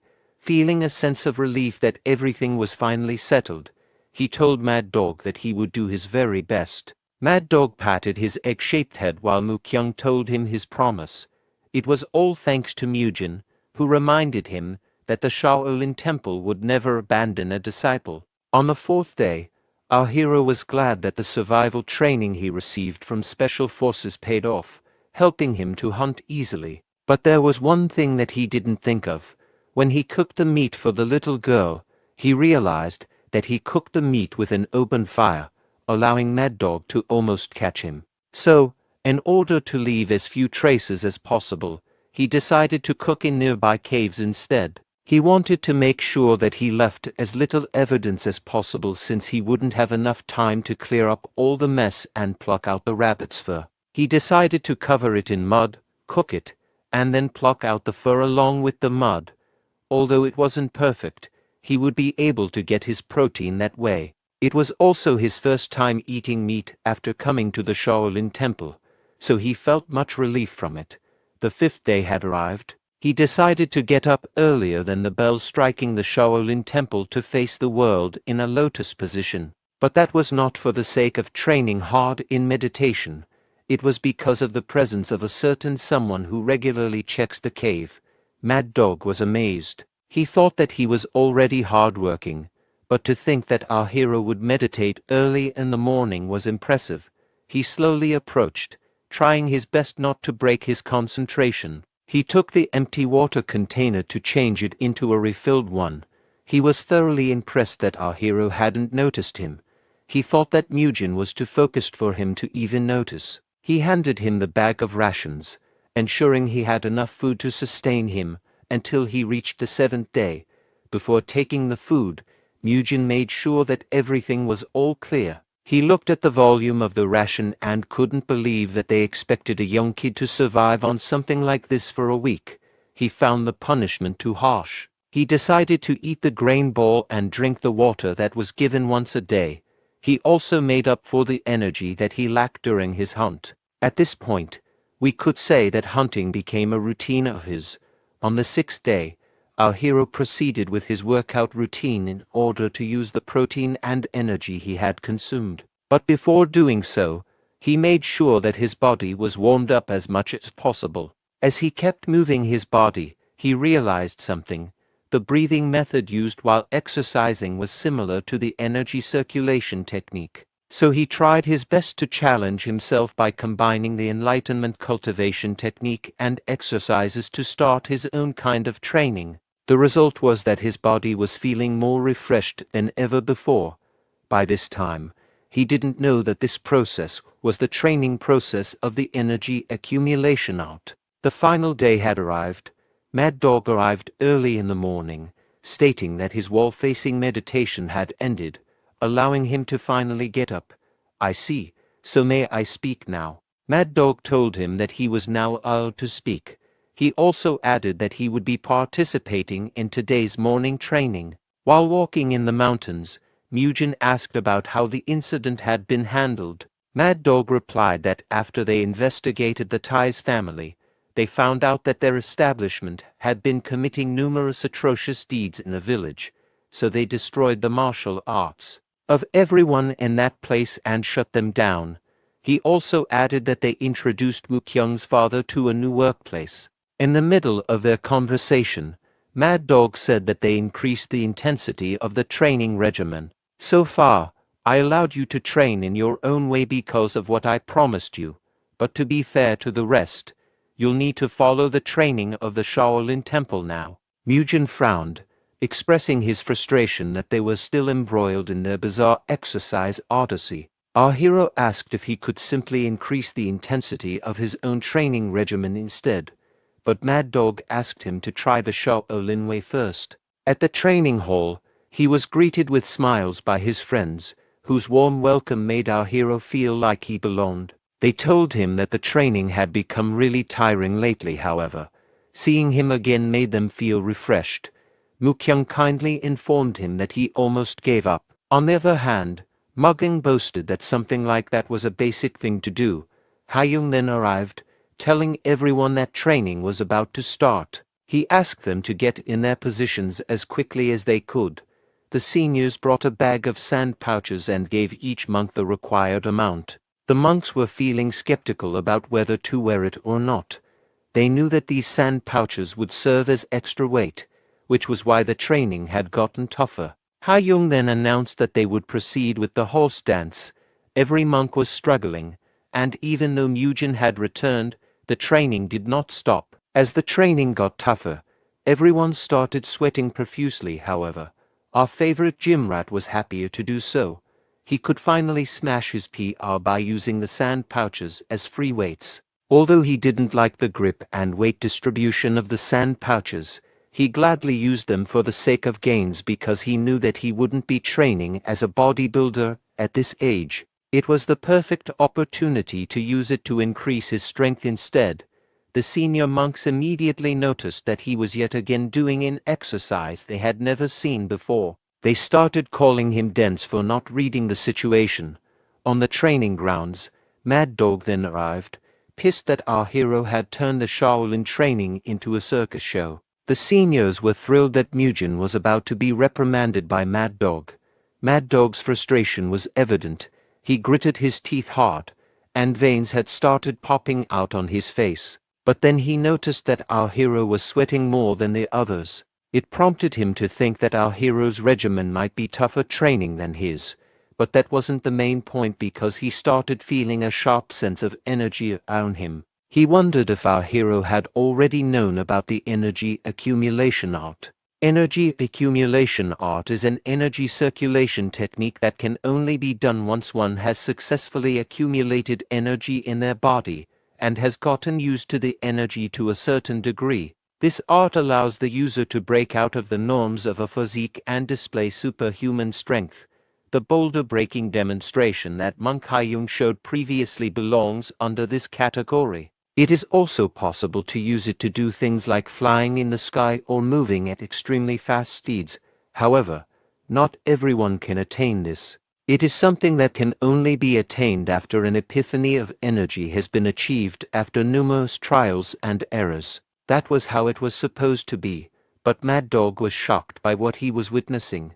Meanwhile, our hero was still performing this weird exercise. He stated that he was getting tired of bodyweight exercises.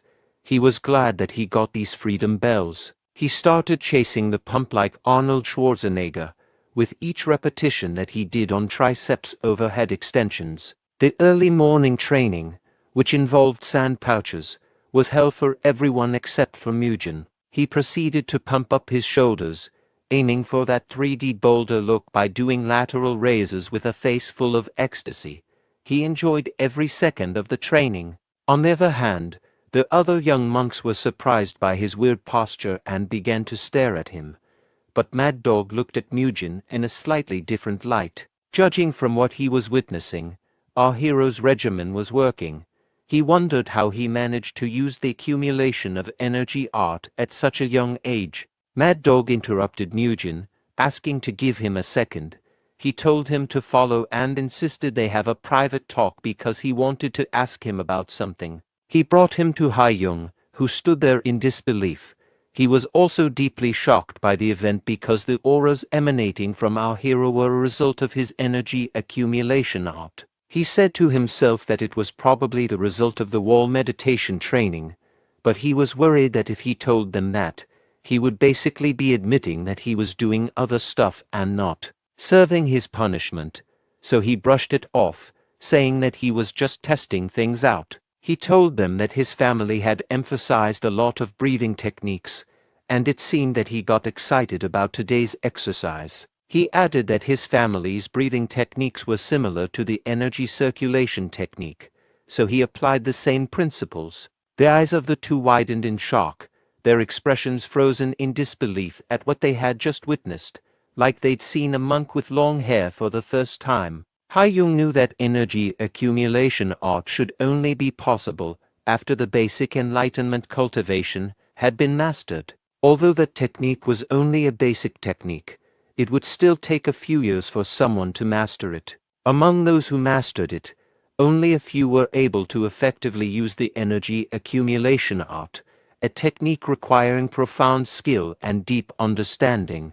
The required process is for everyone to build a foundation first using the enlightenment cultivation technique, then go to the next level compared to accumulating energy with the energy accumulation art after they've mastered the enlightenment cultivation technique. But if someone's able to attain the energy accumulation art after learning the enlightenment like Murim, they'll be able to accumulate energy faster than their peers. If they learn the next level's cultivation technique on top of that, then their prowess will increase by folds. Hyung tried his best not to grin seeing such a genius of a monk. He knew that our hero would be able to learn the higher cultivation techniques quickly. Their eyes were filled with hidden intentions behind those cheerful smiles, particularly Hyung, who approached him in an oddly curious manner. However, their expectations disappeared when our hero told them that he could only do it if he was using his family's breathing technique. The sight left the two bald heads stunned and disappointed. However, it also gave them a sense of relief that Murim was still just a kid after all. Our hero's pump was slowly disappearing, so he asked if he could leave the scene. The two realized that they had gotten greedy for expecting too much from a 12-year-old child. After the training, Muyul asked Mukyung to do the thing they always did. Again, he noticed that they were doing the muscle lengthening technique that he taught to Muyul, and Mukyung revealed that they were doing this consistently after training. When our hero received his punishment, both Mugyung and Mukyung were interested in doing it, so Muyul taught them. Mukyung scratched his shiny head, saying that his body had started feeling better since he did the muscle lengthening technique. He was surprised to see that Muyul had started teaching others. He didn't think about him since he wasn't mentioned in the novel, but on second thought, he thought that Muyul was pretty good with his body. He wondered if the reason he wasn't able to become a martial master was because he was an idiot despite being talented. Meanwhile, we see Mugyung looking gloomy. Our hero asked if he would also do the muscle lengthening technique. Muyul revealed that Mugyung was unable to do so due to his stiff body. His face flushed like a ripe tomato, saying, "That's right, my body is stiff." Our hero sighed, saying that having a stiff body doesn't matter because that was precisely what the technique was used for. He didn't want to make fun of him because everyone was a beginner at some point. That statement made Mugyung reminisce about his past. Everyone in the monastery was amazed by his amazing frame to the point where they wished they had a family like him. They assumed that since he came from a good family, he must be talented, giving him the motivation to push harder so everyone could look up to him. He also scratched his shiny head and said that he didn't expect our hero to say the right thing, that one must not make fun of those who work hard. With that, our hero offered that they must proceed to a muscle lengthening session. Mugyung grimaced slightly as he did his best to endure the intense stretching session. On closer look, Murim noticed that Mukyung's body was also stiff, but not as stiff as Mugyung's. He then looked forward to seeing Muyul's stretches, knowing that he was the one who taught the two. The four of them stood in a line and did a side bend exercise together, stretching their bodies sideways in unison. Mugyung immediately received a nagging from our hero. Later on, they proceeded to do breathing exercises. He informed them that this one would be easier compared to before. Mugyung knew that Muyul also possessed great physical prowess since he was hanging out with our hero from the start. In fact, even Murim was shocked to see that Muyul could do a split. Murim, who was among the strongest monks in their age group, found Muyul a little stupid, but very talented, and Mukyung, who easily beat up Mutai. Mugyung knew that he was surrounded by monsters. However, he would be working hard so he wouldn't lose out.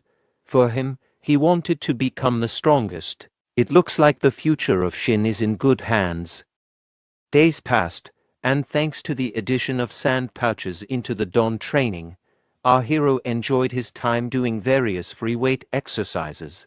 "I can feel that my muscle is pumping," he said. During his free time, he practiced energy accumulation. He managed to accumulate more energy through energy breathing and was able to grow stronger. He would also stretch with his friends between training sessions, an activity he thoroughly enjoyed. "Keep your back straight. Don't lean forward while doing those sessions, he reminded them. He couldn't escape the glances of his seniors.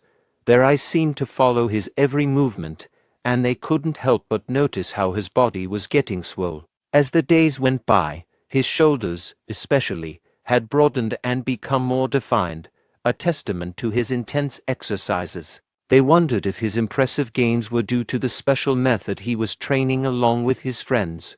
After 10 days had passed, a change occurred for the training sessions. From now on, each monk would begin to focus on learning the inner energy cultivation technique. As most of them had already mastered the enlightenment cultivation technique, this new phase in their training promised to unlock even greater potential within them. Ha-young brought out his favorite students to demonstrate the feat to the young bucks. These were the very students who tried to gaslight Mujin after beating Mugging.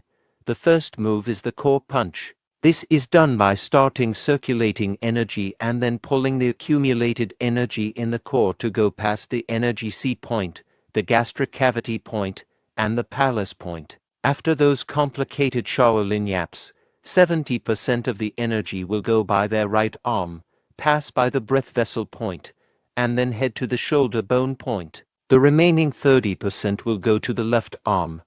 Our hero tried his best to apply those complicated techniques. He focused intently, accumulating all of his energy and transferring it deep within his core. The process requires good concentration, but such a feat is nothing for a gym rat. He then split the energy in a 7-to-3 ratio, carefully directing the larger portion to the right arm and the remaining to his left. After that, he took his stance, ready to execute the chain punch. With a deep breath, he initiated the chain punch, and it created a spark-like eruption of energy. He was shocked by the result. Although it wasn't enough to break a boulder, the difference was substantial compared to his previous attempts. He knew immediately that the concept behind his breakthrough lay in the way a portion of his energy was being strengthened. As his acupoints were stimulated by his own energy, he understood that distributing the energy instead of channeling it all into one arm was to maintain his balance by dispersing the energy throughout his body. He ensured that his movements remained stable and controlled. However, he realized that as his energy continued to grow, this method might pose challenges, particularly for his left arm. He thought that he also needed to channel energy to other areas, such as his legs, to execute the chain punch properly without losing balance. He overheard Senior Ha-young advising the other young monks to transfer energy to their legs as well, which confirmed his deduction. This confirmation from Ha-young motivated him further to master the technique. He started spreading his energy across his legs as well, aiming to control his body as a whole. This approach allowed him to maintain a solid stance and foundation for his chain punch, but his experience wasn't enough to let him fully master the technique. He realized that the feat was harder than he had initially expected. He wondered how much training he would need to execute such a complicated step effectively in a real fight. Still, he was determined to face the challenge head-on.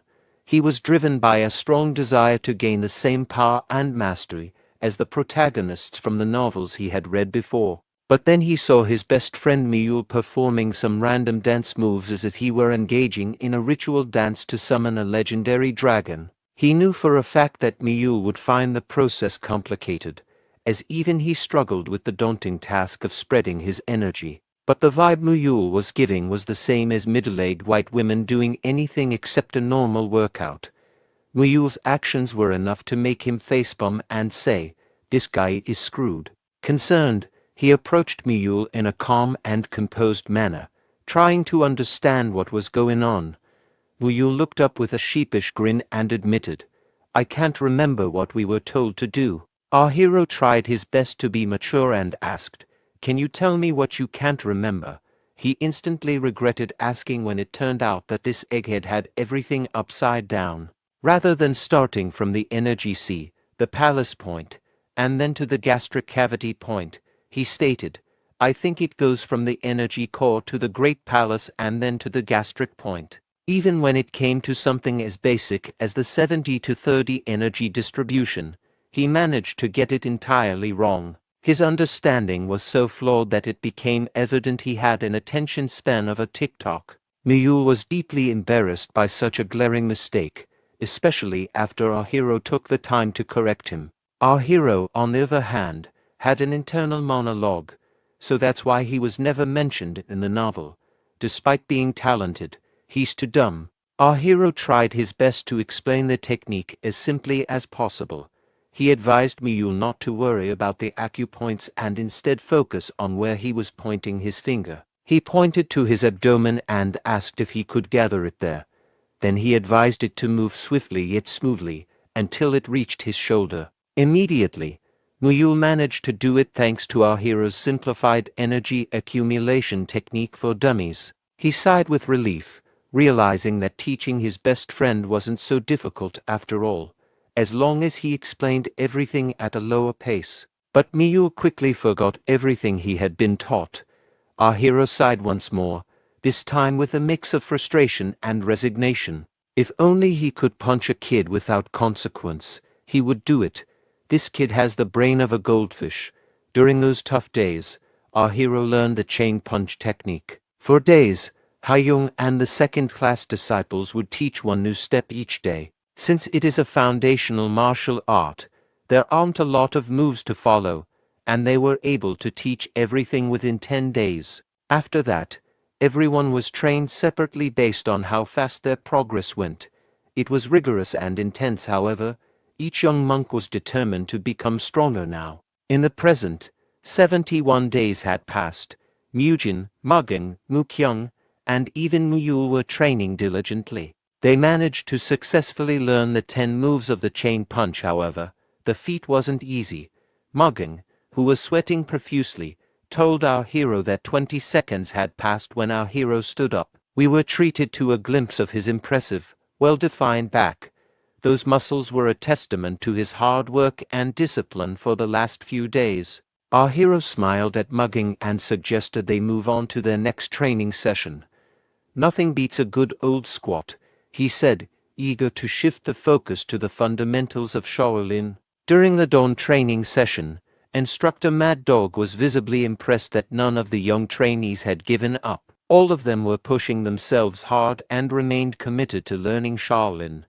But then he noticed that one of the disciples was breathing loudly with each repetition. Intrigued, he looked closer at the training and was shocked by what he saw. It was none other than our hero, who had stacked a substantial number of sandbags onto his squats. His efforts and intensity and his workout were so impressive that even the relentless Instructor Mad Dog was taken aback. What in the world? He couldn't help but wonder how many sandbags our hero was carrying, and to achieve such a feat at such a young age was nothing short of remarkable. He was thoroughly impressed by how huge Mujin's muscles were. The size, definition, and vascularity of his physique were top-notch. If you put him beside any monks of his generation, it was very noticeable that he would mog them. The wittiness of his back alone was enough to set him apart from others. He achieved all that by his own strength in just 2 months. Was he really right all along? He reminisced about all the times he had spent with Mujin, from warning him about the drawbacks of his squat variation to helping him return to the temple after he had been punished. He wondered if the Shaolin Temple had been wrong all along and if this kid wasn't just spouting nonsense. The whole leader arrived, snapping him back to reality. He was asked why he was still on the training ground when the session had already ended. Mad Dog immediately stood up to show his respect to the whole leader, but the whole leader interrupted his apology, clearly more concerned about his well-being and the reasons behind his lingering on the training ground. He was advised that sometimes a man should speak out his worries, as doing so often reveals that they weren't as it seemed. Hyan-sun offered to lend an ear, suggesting that sharing his concerns might help put things into perspective and ease his mind. Mad Dog frowned, uncertain whether he should confide in the whole leader. He took a deep breath and began to explain all of his concerns about Mujin. After lunch, our hero was taken aback when he received a summons from the head of the Arhat Hall. But Mad Dog insisted that he should go because it was a very important discussion. Meanwhile, His less than supportive friends were laughing and expressing concern about him at the same time. Just admit that you're wrong this time, okay? Mad Dog hurried him along, emphasizing that the whole leader was waiting. Even though he was skeptical, he had no choice but to comply. Our hero was overwhelmed with anxiety, overthinking every possibility. He feared that he might have inadvertently caused more trouble without knowing. He couldn't help but wonder why someone as important as the whole leader would summon a kid like him. The whole leader was also surprised. Although he already knew that he was talented and a little eccentric, along with the unique training techniques that he did, he wouldn't expect that even Mad Dog would pay so much attention to him. Back then, he suggested to Mad Dog that he needed to talk to Murim personally because the solution to his question could only be answered if he was able to see him in person. Now, at the very moment, he was facing the notorious kid known for his latent talent. He observed our hero carefully, taking in every detail of him, from physique to minor details. Meanwhile, our hero was filled with anxiety, wondering, why did he summon me so suddenly? It had been a few minutes, and the whole leader continued to observe him silently, doing nothing. Bro, we having a staring contest? But then he noticed that Hyan Sung was glancing at different parts of his body, uncertain whether the whole leader was impressed by his new physique or if there was another reason for the scrutiny. Our hero began doing a bodybuilder side chest pose in front of the respected whole leader. The whole leader was both impressed and somewhat disgusted. "What are you doing?" he asked, his tone a mixture of astonishment and disapproval. Our hero tried his best to brush it off, saying that he just wanted to stand in a different position. Having a meeting with Murim once again made him reminisce about the first time he was summoned, which had not been for a good reason. So our hero asked whether he was summoned once again because of the same incident. But the whole leader assured him that the reason was different. He explained that the purpose of the summons was to confirm something with his own eyes. This revelation made our hero even more anxious than before. The whole leader told him that after careful observation, he knew for sure that something had changed. Changes? What do you mean? The most obvious one was that his body had grown much faster than any of his peers who had joined the Shaolin Temple. However, that wasn't the reason for his summons. He wanted to ask Murim whether it was true that the reason for his eye-catching growth was due to his family's training method that he had been doing. Our hero had a sour expression, knowing he was about to receive a long lecture from the old man.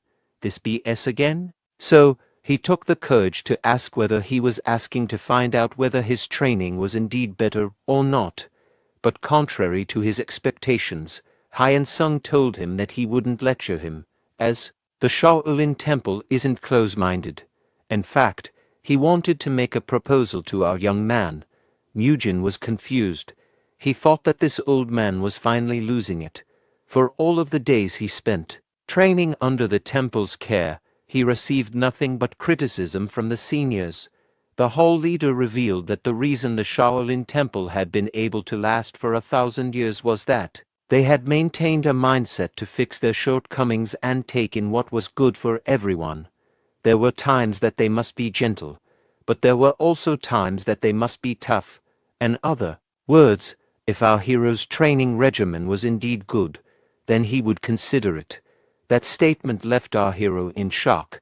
He wouldn't expect this time would finally be alive, and what's making it more shocking is that the whole leader was the one who gave him a chance out of all people. "Did I hear that wrong? This old man will accept my training method," he uttered, his voice filled with disbelief. Our hero reminded himself of the person in front of him, Hyan Sung, our whole leader. Before becoming a martial artist, Hyan Sung had practiced aestheticism in pursuit of becoming a Buddha. He knew that receiving approval from someone with such a profound background would be a monumental decision, marking a significant validation of his training methods. To include Murim's training would simply be a training that everyone was uncertain of, but now he was given an opportunity to be in charge of the younger monk's training. If things went wrong, Hyun Sung might receive unthinkable punishments. Despite that, he still decided to take the gamble so Shaolin Temple could become stronger. He believed that if Mujin's training proved effective, it could become a pillar of the Shaolin Temple's 1,000-year history, potentially making it stronger than ever before. Much to everyone's surprise, our hero found the task a hassle. "Why would I do that?"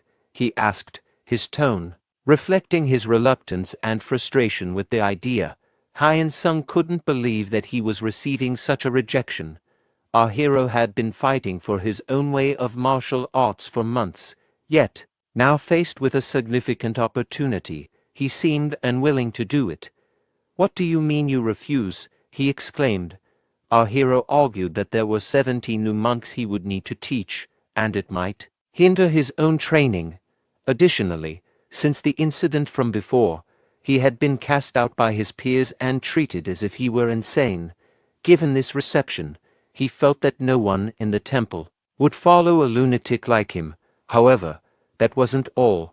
Mujin also thought that he wouldn't receive any benefit from teaching those ungrateful monks. "I had nothing to gain and a lot to lose. Besides, it's not that helping others would help me reach the ending faster," he said. He expected that teaching those rascals would only complicate matters further, so he didn't want to waste his precious time and effort for nothing. But for the old man's sake, our hero tried his best to be understanding. He said he would take on the task, but he had one condition. Fast forward to the night, when the moon was full and the stars were shining brightly in the clear sky.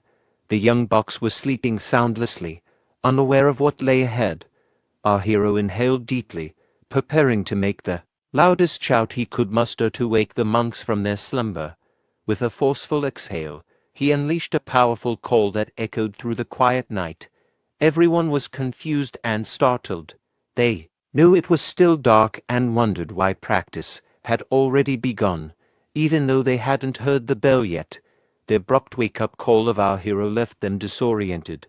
The early and unexpected summons had jolted them into action, and they hurried to the training ground to find out what was happening and why their training had commenced early at night.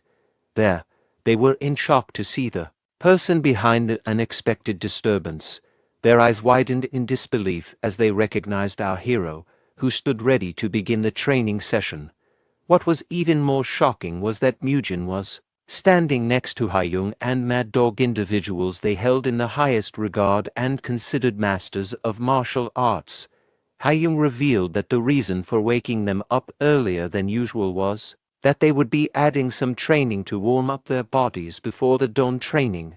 Additionally, our hero would be overlooking the daily dawn training from now on, so they must do their best to listen to him and follow his instructions.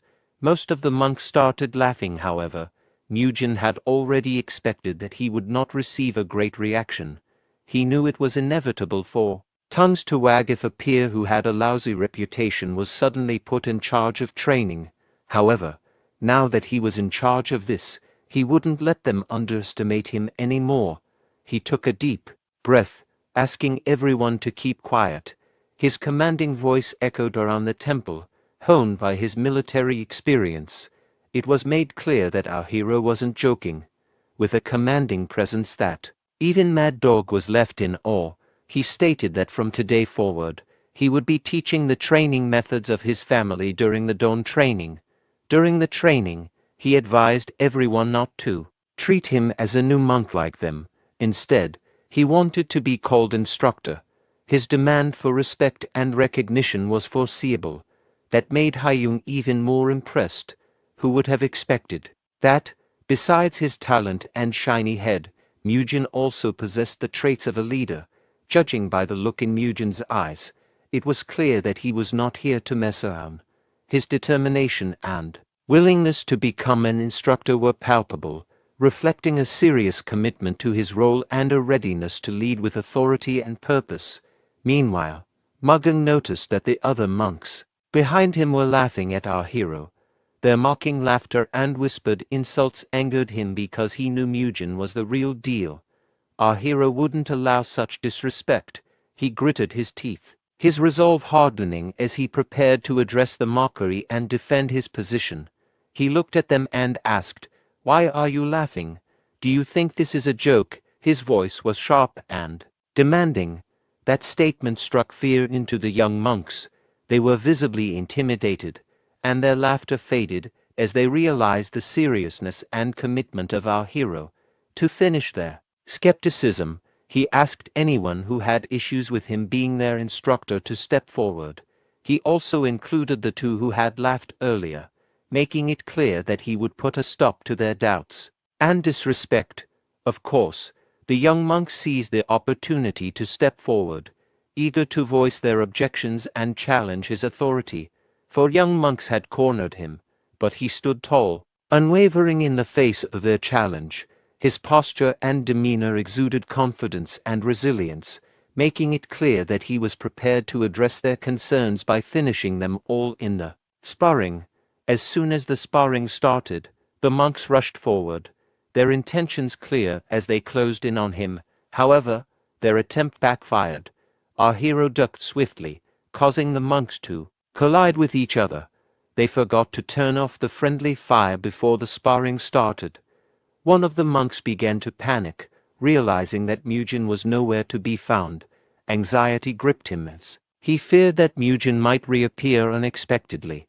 We then see our hero in a cool, relaxed sitting posture, exuding confidence.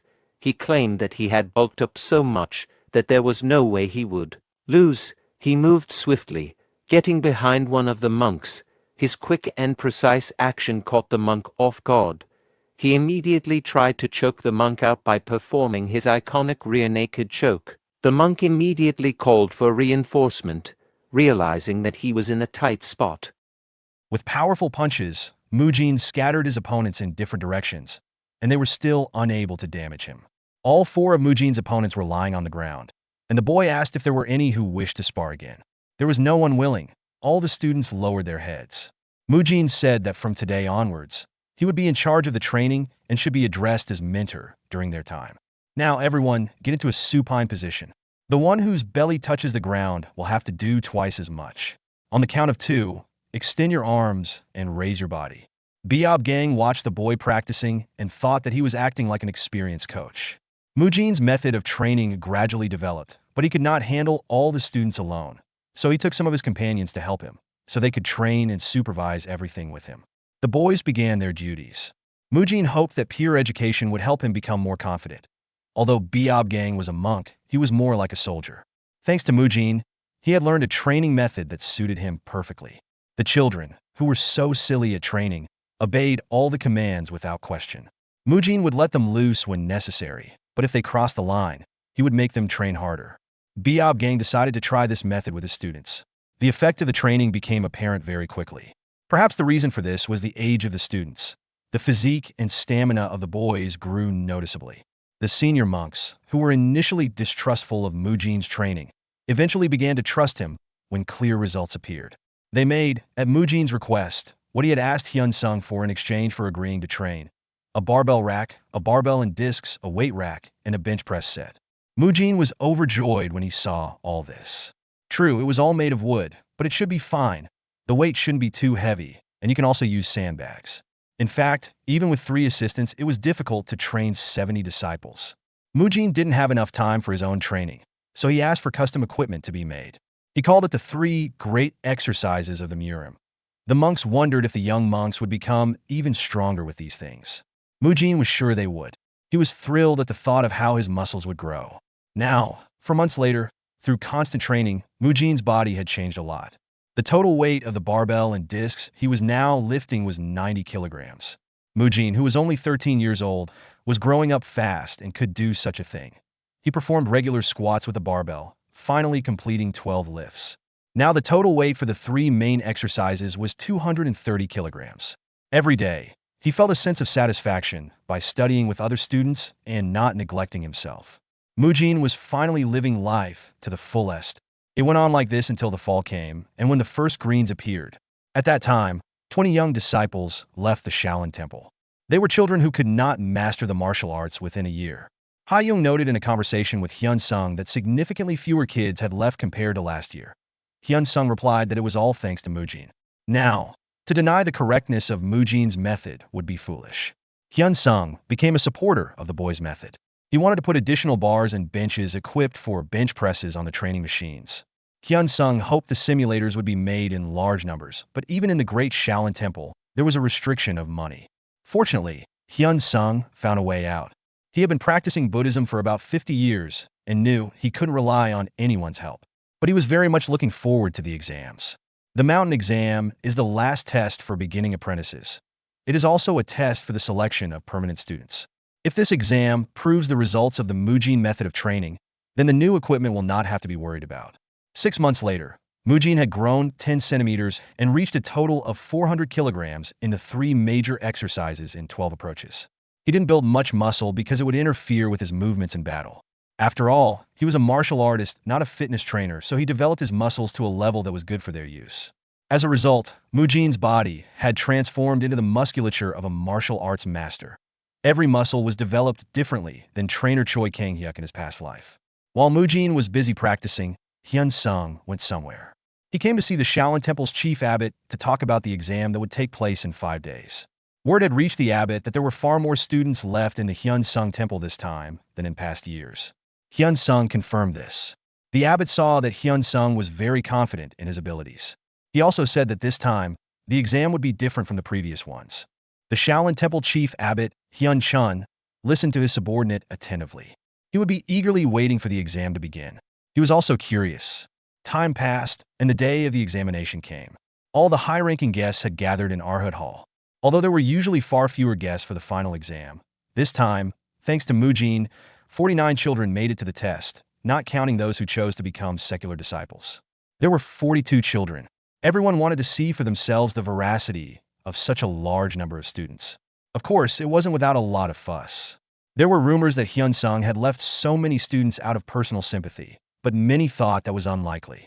Haigul, the deputy head outside the walls of Shaolin, recounted that Hyun-sung personally visited him yesterday and said that all the disciples had exceptional abilities. He advised his interlocutor to look at the children who were allowed to be tested. He saw young men with muscular, pumped-up bodies. What kind of children are these? Just by looking at their physiques, one could tell that they were at a completely different level of discipleship. Head Hyun-sung had complete confidence in them. Head Hyun-sung came to the bleachers and thanked everyone for coming out despite being busy. Given the large number of participants who would be taking the test, it was not necessary to prolong the greeting. The test was about to begin. Mujin asked Mule not to be nervous and Mugung not to overdo it with his strength. Now it was time for everyone to go to the arena. Mujin ran first. It's time to have fun. 4 junior monks to official entry into Shaolin is very simple. An elementary level student fights one-on-one with a senior level student, and potential teachers from different schools watch the bout, picking and choosing the child they want to teach next. Usually, a duel between elementary and senior level students goes on exactly until the former is able to show their skills. But in today's challenge, the spectators were not sure who was senior and who was junior in the sparring. The chief abbot of the temple congratulated Hyun-sung. He can really be proud. The level of students this year is much higher. Hyun-sung smiled and replied that the abbot hadn't even seen half the children yet. The abbot was very curious to see what else the disciples would be able to show. Muyul, an elementary level disciple, was called into the arena. Mujin said to Muyul to remember what he had told him yesterday. Of course, Muyul remembered. Have a good time and come back. Muyul was fully prepared for the exam. He stepped forward and couldn't stop smiling. At the referee's command, he immediately attacked his opponent. He dodged the first blow that the boy threw. Muyul's opponent noted that the fellow had clearly mastered 10 circular exercises and 14 small red tiger-style exercises. Now the senior disciple could begin to evaluate the junior's mastered martial techniques. He decided to test the junior's ability to improvise and how he used the methods of martial techniques while performing the technique. Muyul saw a gap in the opponent's defense. He quickly assessed the situation and launched a lightning attack. It seemed like he was attacking from all sides at once. He prepared to deliver a staggering elbow strike to his opponent. The older disciple had a hard time blocking Muyul's elbow. It was unfathomable how the junior could move so fast.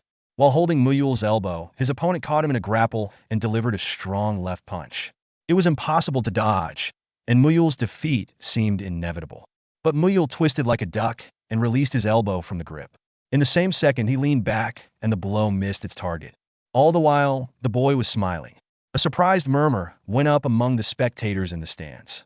A child moves instinctively like an animal. How can you learn to control your body like that at such an age? The boy has a flexible and unique body that responds to his instincts in the blink of an eye. Teachers told their students to watch carefully and learn.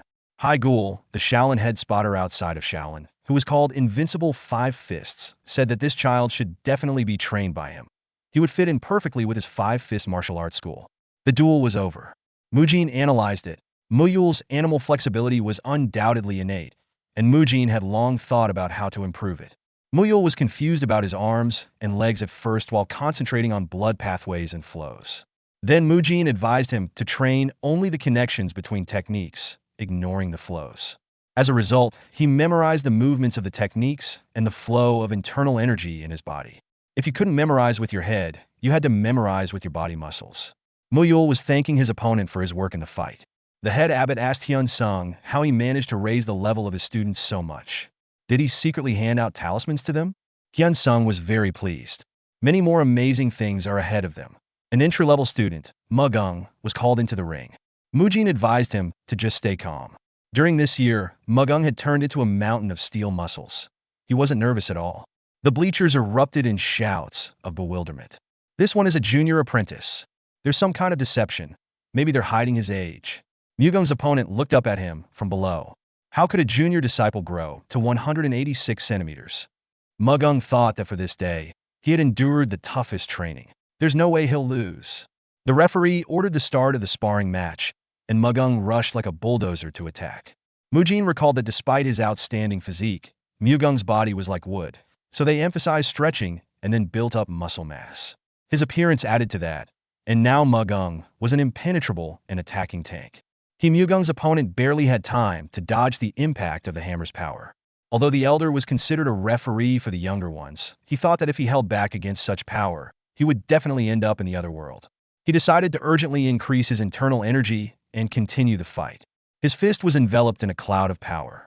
He attacked Mugung, but Mugung dodged the blow and took a swing. The older student put up a defense, preparing to block his opponent's strike. Mugung loomed over him like a black rock. The teachers on the podium noted that the boy had incredible strength, but he attacked with intelligence and used strategy. So far, he was the only one fighting on equal footing with an older student. Teacher Haidam, a follower of the Buddha hand technique and the immovable diamond technique, was pleased with Mugung's sparring. He liked the student. The experienced teacher could see how the boy was trying to reduce the number of unnecessary movements. This was an indicator of his diligence. With this level, he had a chance of mastering the martial teachings of their hall. Mugung attacked again and was pleased that everyone was only looking at him. He rushed forward recklessly. His opponent saw a gap in his defense and immediately attacked. Mugung took a kick to the body with his foot. Haidam was very displeased. This disciple likes to show off because of the young blood boiling within him. He still has a lot to learn. Haidam decided that he would personally train Mugung. Mugung came back in a very depressed mood. Mujin cheered him up by saying that everyone makes mistakes, but the fight was fun. Mu Kyung was called to the stage. Next, Mujin remembered that the boy had never fully recovered from that fight with the other students. Therefore, constant training was required so that he could suppress his madness and not become the blood monk from the novel. But Mujin knew that Mu Kyung was much more dangerous than both Muyul and Mugung.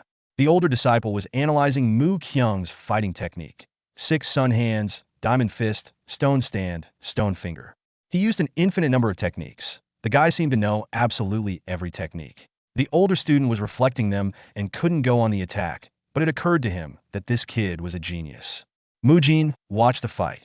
Mu Kyung was a little scared at first, but then everything went well. What Mujin was worried about was that in long battles, Mu Kyung gets into a haze and can no longer stop in time. The referee yelled out that the match was over. Mu Kyung seemed not to hear this and continued to attack. His face contorted into a crazy smile. He thought he was having a lot of fun and continued to strike. Mujin was horrified to think that Mu Kyung had snapped again, just like during that fight. He remembered that it was with this exact expression on his face that Mu Kyung had beaten up Mu Tae. An aura of anger enveloped the boy's entire figure. Mujin mentally conjured him to come to his senses. A man sitting on the roof was watching the duels and drinking wine. He came here when he heard the noise and thought the abbot was having a feast, but it turned out to be just an exam for the novices. The first kid is good at dodging. The second kid is just a fool but strong. He'll probably like Mr. Haidam. And who's this wonderful boy? Look at the look in his eyes. The watcher on the roof was very interested in this student. He's going to take him in. He jumped off the roof. Even though the referee had stopped sparring, Mu Kyung didn't think of stopping. The older disciple had already been knocked down. Mu Kyung flew at the lying opponent and applied the 18 Commandments Dharma technique. Mujin was already shouting in his voice to stop. Chief Abbot and Hyun Sung looked anxiously around the arena. Mu Kyung's fist flew at his defenseless opponent. At this critical moment, a man appeared in the arena who did not stop drinking wine, grabbed Mu Kyung's hand, and stopped his movement. Many people recognized him as Hai Guan. Mentor Hai Dam shouted, "How dare the mentor drink during a duel? What kind of example is he setting for his disciples? After something like this, he dares to seek to enter the repentance hall." Hai Guan threw the jug onto the stand. Hai Dam was surprised to realize that the jug contained just water. He didn't deny Hai Guan's usefulness to the temple, but there had to be some limits. Hai Guan addressed the abbot's disciples and the rest of the audience. He apologized for getting into the middle of a fight, but he felt that he should be the one to take this young monk under his wing. Everyone agreed that young monk Mu Kyung's skills were amazing, but only Hai Guan, the head of the Demon Slayer's order, would be able to deal with his madness. He was the only one among Shaolin disciples who had gone beyond the law of "thou shalt not kill." A group of those who were willing to do anything to eradicate the most heinous evil. The head of the Demon Slayers is Hai Guan. The Shaolin Temple abbot also thought that it was a good idea if the boy started training under the guidance of Hai Guan, the one who confronted demons. Would he be able to take control of his madness? At this time, Hai Guan himself was stroking Mu Kyung's head and saying that the boy was simply made for their clan. Mu Kyung came to his senses and screamed. Hai Guan laughed and admitted that he was shocked. He never thought he would take on a student who was crazier than he was.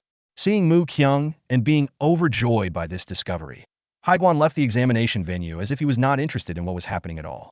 This situation agitated the audience a bit, but soon it subsided and the exam continued. Only one man was worried. He was as nervous as if he were about to be swept away by a tsunami. The senior apprentice conducting the trials thought, if the junior apprentices had turned out to be such monsters before, who would come out next? Mujin was called into the arena, and he stepped forward confidently. The senior apprentice appreciated that this guy looked like he had a good physique and not bad flexibility. At first glance, he looked like a normal guy. Hyun Sung recommended Mujin to the abbot as the best student of the entire school. If Mujin could be considered as the one who was able to collect and complete all the existing Shaolin martial arts, Mujin is the engine of martial arts progress. He, like all the guys, had undergone serious training. During his training, he would often ask his mentor, Gang, about his inner strength. He had already mastered the technique of quick feet and combat steps by then, and even achieved the ultimate mind liberation technique, which left Gang in utter amazement.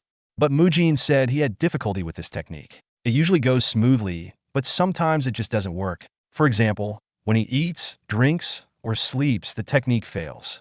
Gang realized that the boy was a genius and went crazy on that basis.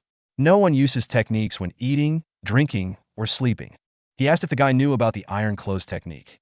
Mujin knew that it was a low-cost technique used by mountain Brins.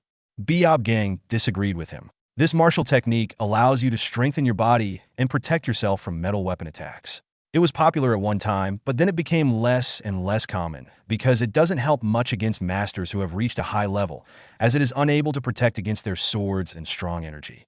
But true iron clothing not only strikes the skin, hardening it and making it as strong as steel, but it also allows energy to be absorbed through the skin. This was a revelation to Mujin. Gang continued that the technique began to lose its former glory when the disciples who had not fully mastered it left the temple and distributed an incomplete version. Mujin realized that if he mastered this technique, he would be able to absorb energy at any time, and if he combined it with physical training, he could double the effect. If he combined the ironclad technique with his fitness training, he would find a better use for it. Mujin had an incredible talent for mastering technique after technique and practicing everything he encountered. He achieved unimaginable results in basic level martial arts. Most likely, he achieved his goals so easily due to his experience as a fitness trainer. However, in the future, he was going to participate in fights where he could only rely on his knowledge of the original martial arts, so he asked Gang to teach him the iron clothing technique. After that, he beat himself up at all the training sessions, and the boys were sure that their comrade was a real psycho. That's how he was able to find a way to make the higher energy his own. Now he was all wrapped up in energy. In the exam, the senior apprentice thought that it was impossible for an elementary apprentice to release so much energy. But by releasing so much energy, Mujin created his own unique technique, and soon the audience would see it. Chief Hyun Chun reflects on Hyun Sung's words regarding Mujin, believing that Mujin is the key to advancing Shaolin. The statement strikes a chord with Hyun Chun, leading him to reflect on someone from the past who had the potential to bring about a transformative change within the temple long ago. At this moment, a disciple named Biob Jian arrives at the Arhut Hall, carrying an old monk on his back. This old monk, who is unable to walk, expresses his gratitude for the effort, jokingly apologizing for making the journey difficult. He acknowledges that he wished to witness the admission test. Despite the physical strain, Biob Jian reassures the old monk that carrying him is a trivial matter, likening it to a longer stroll rather than a burden. As they reach the hall, the old monk suggests that they need to go further inside for Biob Jian to have a better view. However, Biob Jian humbly admits that he still lacks the experience and discernment necessary to judge the qualifications of potential disciples. Thus, he requests the old monk to observe on his behalf. At the moment, Mujin is called to the stage by the referee, drawing the attention of the old monk, who observes Mujin's remarkable sense of balance for someone so young. The monk notes that Mujin exudes advanced energy. As the referee instructs both fighters to take their stances and prepares to start the match, Mujin swiftly charges forward with incredible speed. His opponent feels the pressure of this explosive advance, wondering what kind of technique Mujin will employ. Mujin unleashes his 9 regal kicks technique to propel himself toward his opponent, followed by the Guanyin strike and the initial technique of the chain punch, known as the corp punch. The force of his punch connects with the senior fighter, pushing him back significantly. Despite this, Mujin reflects on his technique, explaining that he gathers strength in his lower body by integrating the principles of the 9 regal kicks with the swift whirlwind sweep. He then employs the 6th technique of the Guanyin strike to reinforce his core, amplifying his power. Finally, he adds strength to his shoulder through the 1st technique of the chain punch, creating a unique hybrid martial art style that combines various principles. With momentum from his initial attack, Mujin charges forward again for a 2nd strike. Meanwhile, the senior fighter grapples with the impact of Mujin's first blow, feeling astonished that so much force penetrated his defenses despite having harnessed 10 years' worth of energy to block it. His thoughts are abruptly interrupted as he sees Mujin rushing toward him once more, preparing for another attack. As Mujin prepares to attack his senior again, the senior believes he can dodge Mujin's punch by moving to the left. However, to his surprise, Mujin executes a feint with his punch, quickly changing the direction of his attack. This forces the senior into a hand-to-hand grip with Mujin, leaving him no choice but to engage directly. Upon grappling with Mujin, the senior immediately feels the overwhelming grip strength Mujin possesses, causing him to tremble.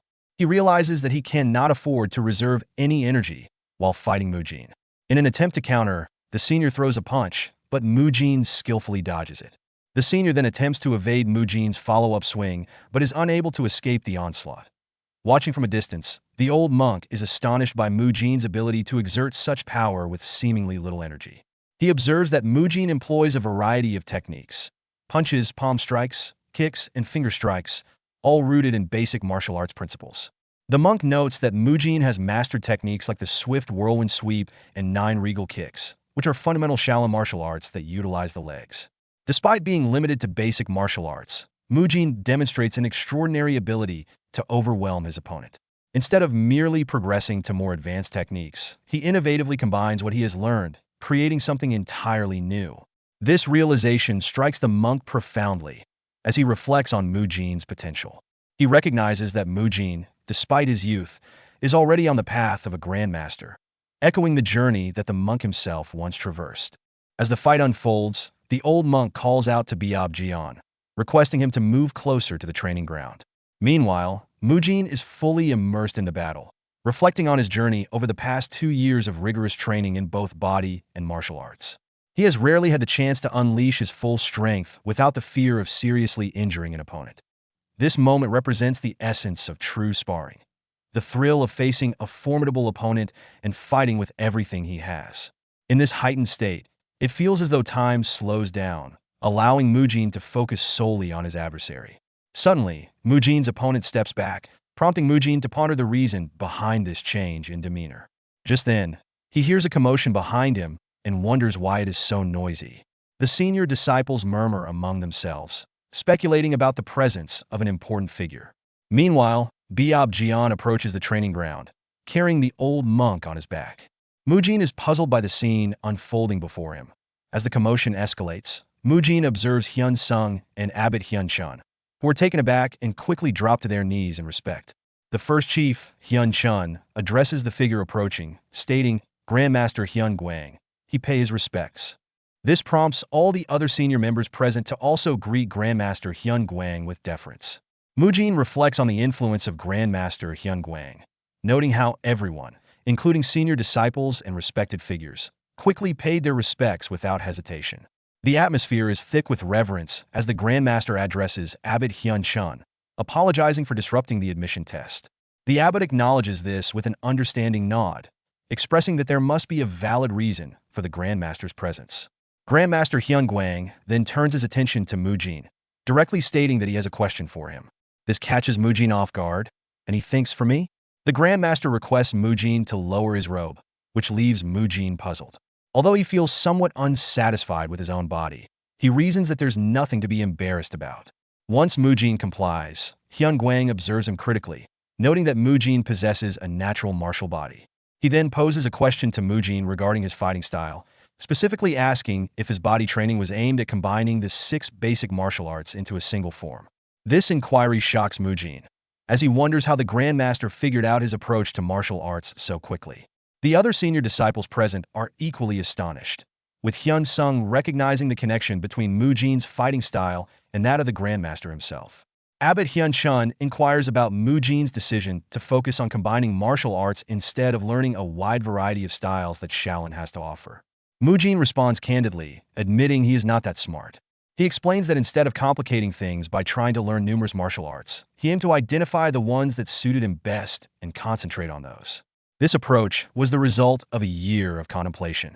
Mujin recognizes that he is not the original protagonist of the novel Mujin and lacks the confidence of someone like Mu Kyung, who is exceptionally intelligent and capable of grasping advanced martial arts quickly.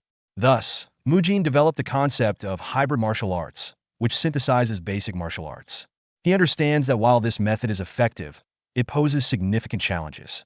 Properly utilizing this approach requires one to skillfully circulate their energy throughout their body in the correct proportions. Mujin explains that combining various martial arts amplifies their energies, which can place immense strain on the body. To counter this, he dedicated himself to training his physique, ensuring it could withstand the enhanced power resulting from the combined techniques.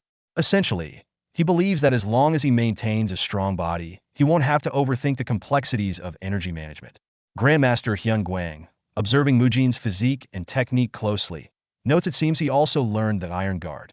Mujin is taken aback by Grandmaster Hyun Guang's insight, wondering how the old man can discern so much about his training. Hyun Guang explains that by utilizing a body trained to its limits and harnessing the skin's power, Mujin can control the flow of excessive energy. This unique combination has led Mujin to develop his own martial arts style.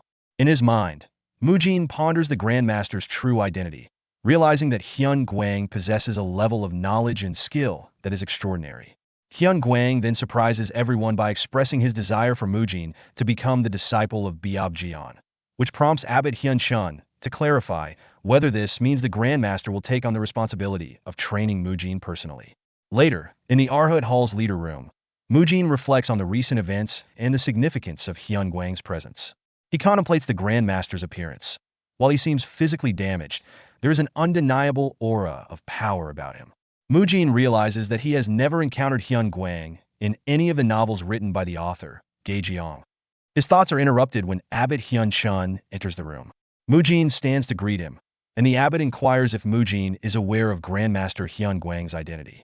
When Mujin admits he has not heard of him, the abbot takes the opportunity to explain the significance of Hyun Guang. Abbot Hyun Chun recounts the illustrious past of Grandmaster Hyun Guang, referring to him as the world's greatest martial talent. He explains that at a time when all second-class disciples were given names with Hyun Guang had already achieved extraordinary feats by the age of 32. He had surpassed the abilities of seniors who bore the title Kong, and was widely believed to be on track to become the strongest martial artist in the world within 10 years. Intrigued, Mujin inquires about how someone with such promise could have ended up so physically damaged. The abbot reveals that Hyun Guang's injuries are a result of the invasion by a demonic cult. This revelation makes Mujin nervous, prompting him to ask for more details about the cult. Abbot Hyun-chun explains that during his own time as a second-class disciple, the demonic cult launched an attack on the peaceful Central Plains. The Shaolin Temple, adhering to its principle of protecting lives, decided to engage in the conflict to stop the cult's advance. However, the older monks prohibited Hyun Guang from participating in the war because of his vital role in leading the next generation of Shaolin monks. Instead, it was the seniors with the Kong and GM designations who were sent to the battlefield. A few days later, during his practice, he heard the frantic cries of junior monks and rushed to investigate. Upon arrival, he discovered that a demonic cult had invaded the Shaolin Temple with the intent to kill Hyun-chun and the other junior disciples. In a courageous act of self-sacrifice, Hyun Guang intervened, blocking the cult's attacks aimed at his fellow monks and his body. Unfortunately, his heroism came at a steep cost, as he sustained numerous severe injuries in the process to save each and every one of his juniors.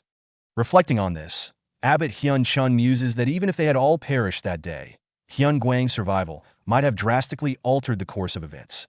Mujin then questions the extent of Hyun Guang's current condition, prompting Abbot Hyun-chun to confirm that the injuries he incurred during the attack were the root cause of his current state.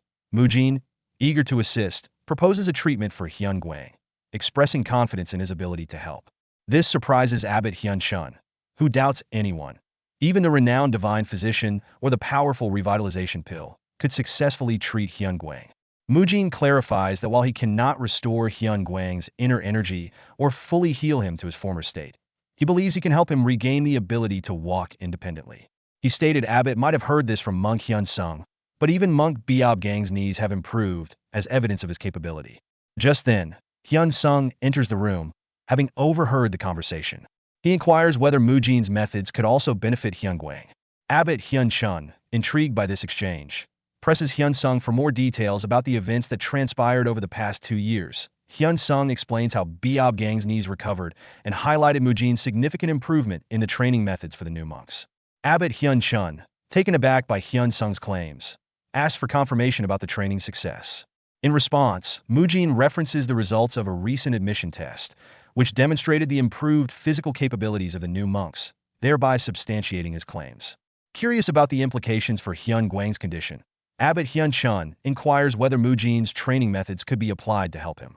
Mujin explains that while his methods were beneficial for monk Biob Gang, Hyun Guang's injuries are far more severe, making it unlikely that the same approach would yield results without additional requirements. This prompts Abbot Hyun-chun to slam his hand on the table, expressing urgency and seriousness about finding a solution for Hyun Guang. He emphasizes that the Shaolin Temple is willing to do whatever it takes to help him. The abbot reflects on the broader quest among martial artists to enhance their physical abilities, noting how various martial groups have historically experimented with diverse techniques. These methods have included acupuncture, tonic medicines, and even dubious or dangerous practices aimed at altering the physique of young practitioners. The abbot also recounts the numerous attempts made by the Shaolin Temple to treat Hyun Guang's condition. Unfortunately, these efforts have often resulted in failure, worsening his condition due to the stress and extreme side effects inflicted on his body. Mujin's approach to healing and enhancing physical abilities is characterized by a focus on gradual and stable transformation, contrasting sharply with traditional methods that often sought immediate results. His training regimen, which was recently showcased during an admission test, has proven effective in developing the physiques of the new monks, garnering respect and validation from Abbot Hyun-chun, who witnessed the improvements firsthand. This observation instills confidence in Abbot Hyun-chun that Mujin might indeed be able to help Hyun Guang recover from his severe injuries.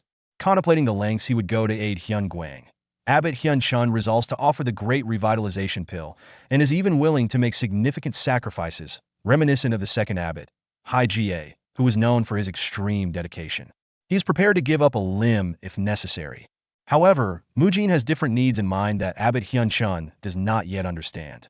In a surprising turn, Mujin inquires whether the Shaolin Temple possesses martial arts related to controlling lightning energy and developing an extreme yang physique. This question puzzles both Abbot Hyun-chun and Hyun Sung, leaving them confused about the relevance of such techniques. Shortly thereafter, 2 senior monks arrive at Abbot Hyun-chun's call. One is Hyun Gong, the leader of the discipline court, and the other is Hai Dam, who is recognized as the successor of the unmovable invincible body art and Rulai divine palm strike. As they arrive, Mujin recognizes Hai Dam, the the successor of the unmovable invincible body art and Rulai divine palm strike, as the one who previously took Mugung in for training. Hyun Gong acknowledges that he is aware of the situation as he approaches. Mujin recognizes Hyun Gong as the senior monk who trained monk Biob Gang. Both Hyun Gong and Hai Dam express their readiness to assist in any way possible to help Grandmaster Hyun Guang. Mujin makes a specific request. He asks if Hyun Gong can utilize the lightning divine palm strike, but at a diminished intensity, applying it to his arm. This request surprises Hyun Gong, who is taken aback and wonders about the rationale behind such a peculiar demand. He initially anticipates that Mujin might ask for something more conventional, like using the techniques to burn away blockages in blood vessels. Mujin quickly clarifies that he isn't asking for a destructive procedure. Instead, he simply wants a subtle application of lightning energy to be introduced into his arm. Hyun Gong, after some hesitation, agrees to attempt this, cautiously channeling a weaker version of the lightning divine palm strike. He checks with Mujin to see if the intensity is acceptable, but Mujin reacts strongly, expressing alarm that Hyun Gong's current feels dangerously intense, suggesting it could harm Grandmaster Hyun Guang. Hyun Gong seeks to gauge the situation, questioning whether his initial attempt was excessive. Mujin insists that the intensity needs to be further reduced, specifying that it must be less than half of what Hyun Gong had just used. Hyun Gong, feeling challenged but committed to helping, agrees to make the adjustment. Mujin expresses a sense of urgency regarding Grandmaster Hyun Guang's safety and treatment, saying if these methods are not feasible, he is willing to accept that. However, Hyun Gong, the leader of the discipline court, asserts his confidence, insisting that he can indeed assist in the treatment. Mujin thinks Hyun Guang will require physical therapy equipment for his treatment. However, such equipment is not available in this worldview. While Biob Gang responded well to treatment due to his youth, Hyun Guang's situation is different because he is older and weaker. To demonstrate his capabilities, Hyun Gong attempts to use the lightning divine palm strike on Mujin, this time employing a much weaker version of the technique. When he asks Mujin for feedback on this level of power, Mujin responds positively, affirming that it is perfect. Mujin's new approach was quite straightforward. He wanted Hyun Guang to use equipment that is commonly found in modern physical therapy clinics, that is electrical muscle stimulation. Hyun Gong, intrigued by Mujin's proposal, asks if the goal is to send electricity directly into the muscles. Mujin confirms this, explaining that a small electrical current can significantly enhance muscle metabolism and blood circulation. He further elaborates that such stimulation can lead to increased muscle fiber size through repeated contractions. Skeptical, Hyun Gong questions the efficacy of merely sending electricity into the muscles and inquires about the time frame for observable results. Mujin responds that the true effects will only be clear once they start treating Grandmaster Hyun Guang, but he estimates that noticeable improvements should begin to manifest after approximately 1 month of consistent treatments. Next, Mujin turns to Monk Hai Dam, indicating he has a specific task for him. He requests that Hai Dam use the extreme yang energy, a technique he is well versed in, to aid in the treatment, recognizing the potential benefits of Hai Dam's martial arts in this context. Understanding that his abilities could play a crucial role, Hai Dam prepares to apply the extreme yang energy Rulai divine palm strike. As Hai Dam initiates the technique, Mujin suddenly exclaims that it is too intense. He instructs Hai Dam to reduce the energy output significantly and to avoid direct contact. Instead, he suggests that Hai Dam should merely place his palm near Mujin's hand, akin to how the sun radiates warmth from the sky without direct contact. In response to Mujin's guidance, Hai Dam adjusts his approach, using a 2-finger technique of extreme yang energy positioned near Mujin's hand. Observing the resulting heat, Mujin assesses the level of energy being emitted and internally acknowledges that this intensity is ideal for the treatment. Hyun Gong is designated to perform the electrical stimulation treatment, while Hai Dam will take on the role of the shortwave diathermy device, a method intended to provide therapeutic heat. Mujin instructs them to carry out the treatment for 15 minutes, explaining that the heat from the energy touching Hyun Guang's skin will help relieve muscle fatigue and enhance blood circulation. He elaborates that similar to sunlight, the application of a hot light focused on the treatment area can detoxify the muscles and joints beneath the skin, significantly aiding in the recovery process. Skeptical, Hai Dam questions the effectiveness of this approach, specifically wondering if these techniques can truly improve Grandmaster Hyun Guang's condition. He expresses concern over the differences between Hyun Guang's severe injuries and the successful outcome seen with Monk Biob Gang and the children in Arhut Hall. Haidam emphasizes the need for caution and questions how they can trust techniques that are unfamiliar and untested in their current context. Mujin acknowledges Haidam's valid concerns, recognizing the cautious perspective of the monks. He understands that they are understandably wary of relying on methods that he alone advocates. Despite this, Mujin is driven by his expertise and genuine desire to assist them. Drawing on his background from another world, where he was known as Choi Kang-hyuk and worked as a personal trainer, Mujin thinks of his extensive qualifications. He possesses a recognized physical therapist license from Korea and is also certified in rehabilitation massage. His dedication to learning various forms of exercise, including yoga and weight training, along with his knowledge of nutrition, stems from his personal experience of wanting to rehabilitate his own damaged body from the past. Through his rigorous study and practical application, Mujin successfully rehabilitated and strengthened his own physique. Mujin reflects on his journey of acquiring knowledge and skills, recalling the late-night classes he attended in technical colleges to earn his various licenses. He recognizes how young he was at that time, yet his dedication has led him to become well-versed in personal training, nutrition, yoga, Pilates, and rehabilitation techniques, along with expert knowledge in physical therapy. He realizes that he is uniquely positioned to assess and potentially improve Grandmaster Hyun Gwang's severely weakened condition, which is considered untreatable in their current era. Mujin expressed his shock at seeing Grandmaster Hyun Gwang in a weakened state, noting that his condition is quite serious. However, his commitment as a practitioner of medical techniques compels him to step forward and offer his help, driven by a sincere desire to assist.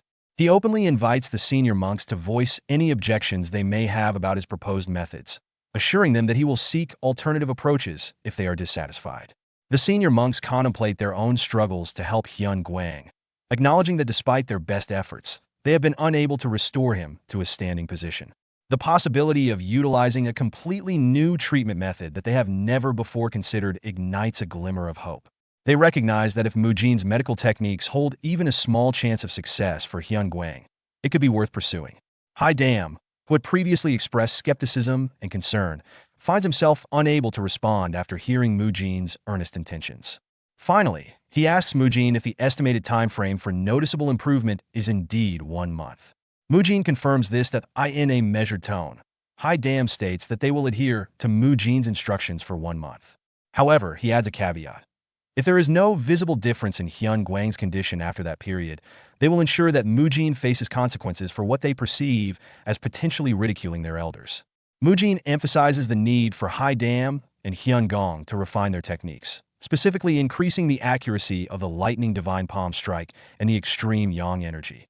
He requests that they demonstrate the power of their martial arts honed through rigorous training.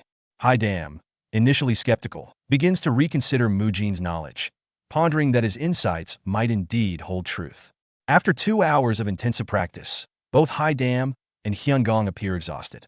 Recognizing their fatigue, Abbot Hyun Chun instructs Mujin to return and rest, suggesting that he reconvene with them the following day. Mujin agrees, saying his goodbyes as he leaves the temple. Once Mujin departs, Abbot Hyun Chun queries the other monks about their thoughts on the day's training. Hyun Gong reflects on the unexpected difficulty of applying the same force to a specific area, noting that the task of delivering a precise and measured amount of energy is far more taxing than he anticipated. He acknowledges that aside from the treatment aspects, this focused practice will benefit their own martial training. Haidam also expresses surprise, admitting that he had never considered utilizing the lightning divine palm strike and the Rulai divine palm strike in the way Mujin suggested. The monks are coming to appreciate the value of Mujin's proposed methods and how they could enhance their existing practices. Abbot Hyun Chun then elaborates on a deeper philosophical understanding of the martial arts, explaining that most techniques involving extreme yang energy are typically combined with other energy types. He discusses how martial arts can reflect the practitioner's personality, noting that those who wield icy, yin-infused techniques often possess colder dispositions, while users of fiery, yang techniques tend to exhibit more passionate traits. He emphasizes that Shaolin martial arts harness the power of yang energy to combat evil. Mastering this energy necessitates not only proficiency in fire and metal energies, but also the ability to control them effectively. Specifically, practitioners must develop the patience akin to metal to suppress the volatile nature of fire energy, fostering harmony within their techniques.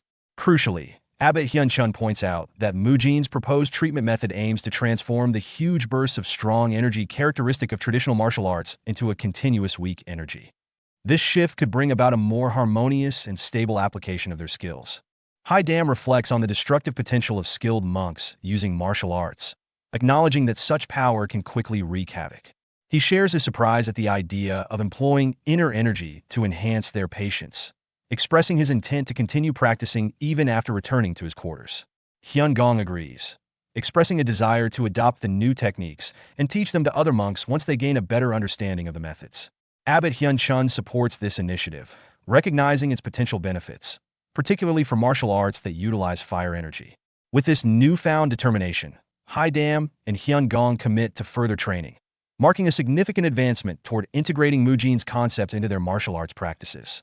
This moment signifies the initial step towards developing electrical stimulation devices and diathermy within the Shaolin Temple, laying the groundwork for innovative healing techniques. The next day, Abbot Hyun-chun visits the vicinity of Hyun-gwang's Pena Pavilion, where he encounters Biob Jian. Upon arrival, Biob Jian expresses gratitude for their visit, but inquires about the purpose of their gathering. Abbot Hyun-chun explains that they have come to see Grandmaster Hyun-gwang, and more importantly, that Mujin might be able to assist in healing him to some extent. Surprised, Biob Jian exclaims that Mujin can accomplish such a feat, inadvertently waking Hyun-gwang.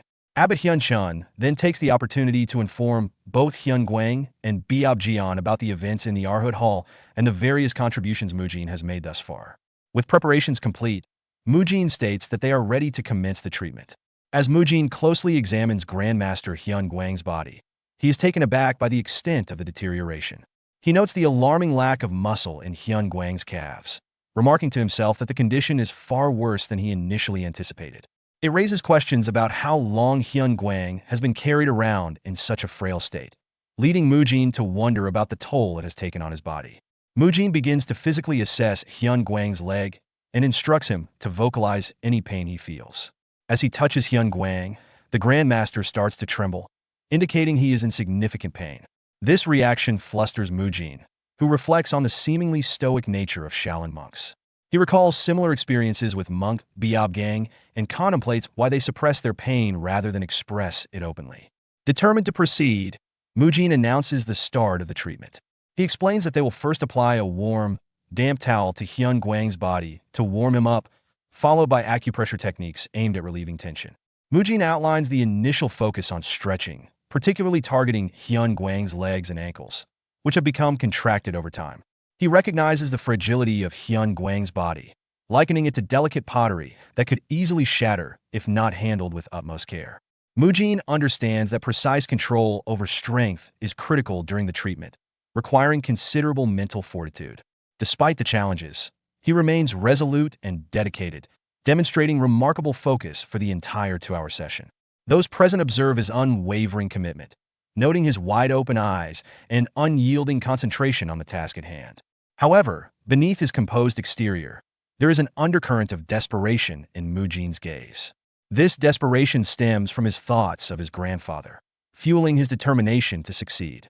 He is driven by a deep-seated desire to heal Hyun-gwang and also reflecting a personal commitment that extends beyond professional responsibility. As Hyun-gwang observes Mujin's sad expression, he contemplates the weight of anguish that such a young monk must carry toward such a sorrowful demeanor. This moment highlights Hyun-gwang's sensitivity to the emotional states of others, revealing his wisdom and empathy despite his own dire condition. After some time, Mujin informs Hyun-gong that his part in the treatment has come to an end, signaling the transition to the next phase of care. Hyun-gong acknowledges this and prepares to begin the diathermy and electrical stimulation treatments, which proceed smoothly, adhering to the methods they practiced the night before. Once the treatment concludes, Mujin officially becomes Biob Jian's disciple and moves his belongings from the Arhut Hall to Hyun-gwang's pavilion. As he settles into the new environment, Mujin reflects on his situation with a hint of irony, thinking he had escaped the close quarters and sweat-smelling bald monks, but finds himself sharing a room with others again. He resigns himself to the necessity of staying close to Hyun-gwang for care, despite his initial hopes for a private space. He mentally prepares for the busy day ahead, acknowledging the Grandmaster's severely deteriorated condition, which serves as a poignant reminder of his grandfather's struggles and his longing for him. Mujin's thoughts drift back to his childhood, recalling a tender moment when he was massaging his grandfather's leg, asking if it felt better. His grandfather's warm response, expressing gratitude for Mujin's care and reassuring him that the pain was subsiding, reflects a deep bond between them. Mujin reassures his grandfather during their tender moment, promising to work hard to alleviate his pain. His grandfather expresses pride in Mujin, encouraging him to continue his studies with anticipation for what he will achieve. This hopeful exchange is soon overshadowed by the reality of loss when Mujin's grandfather is hospitalized and subsequently passes away. At the funeral, Mujin is overwhelmed with grief, lamenting his inability to do more than provide support and basic comfort through massages. He expressed deep regret, acknowledging his powerlessness with a heartfelt apology. Years later, as Mujin pursues his ambitions, his grandmother inquires about which university he plans to attend. Mujin, however, reveals that he has no intention of going to college, as he has a different path in mind. He expresses a desire to join the military, specifically the special forces, viewing soldiers as admirable figures. He also shares the news that he has passed the civil service examination, promising his grandmother that he will take care of her moving forward. This resolution for grandmother reflects not only his commitment to family, but also an attempt to honor his grandfather's legacy. A poignant moment arises as Mujin's grandmother watches television during a festive season broadcast, which prompts her to call out to Mujin, asking if he will be home. Mujin finds himself unable to return home due to his training commitments, reflecting on his sense of duty to protect his grandmother, vowing to take on his grandfather's role in safeguarding her. However, his world is shattered when he receives the devastating news from a senior officer at his army base. His grandmother has passed away. The sudden loss is compounded by the cold reality of military life, where he is only granted a brief 3-day leave for a funeral, as his superiors remind him that it was merely his grandparent, not his parent. Following the funeral, he is ordered to return to his unit swiftly due to an impending top-secret mission. This lack of understanding and empathy from his superiors leaves Mujin feeling frustrated and alone as he grapples with the grief of losing yet another family member. As Mujin embarks on his mission, the weight of his losses bears heavily on him, and he is consumed by regret, lamenting over the significant effort he had invested.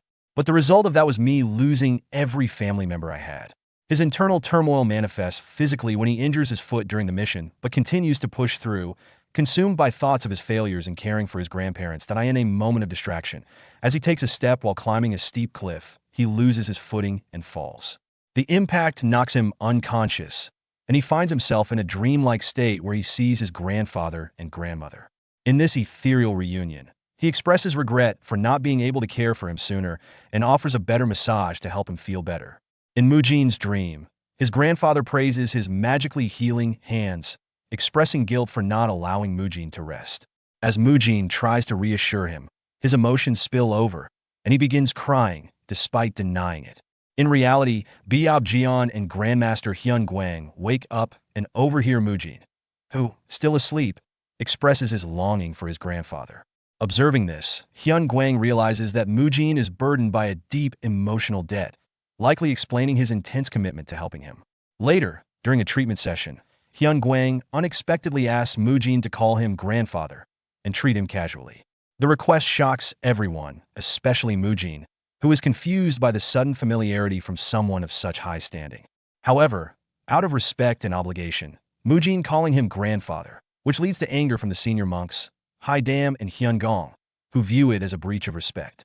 They reprimand Mujin, but Hyun Guang defuses the situation by insisting it's fine and even enjoying the informality, saying it's been a long time since he has experienced such a lively atmosphere.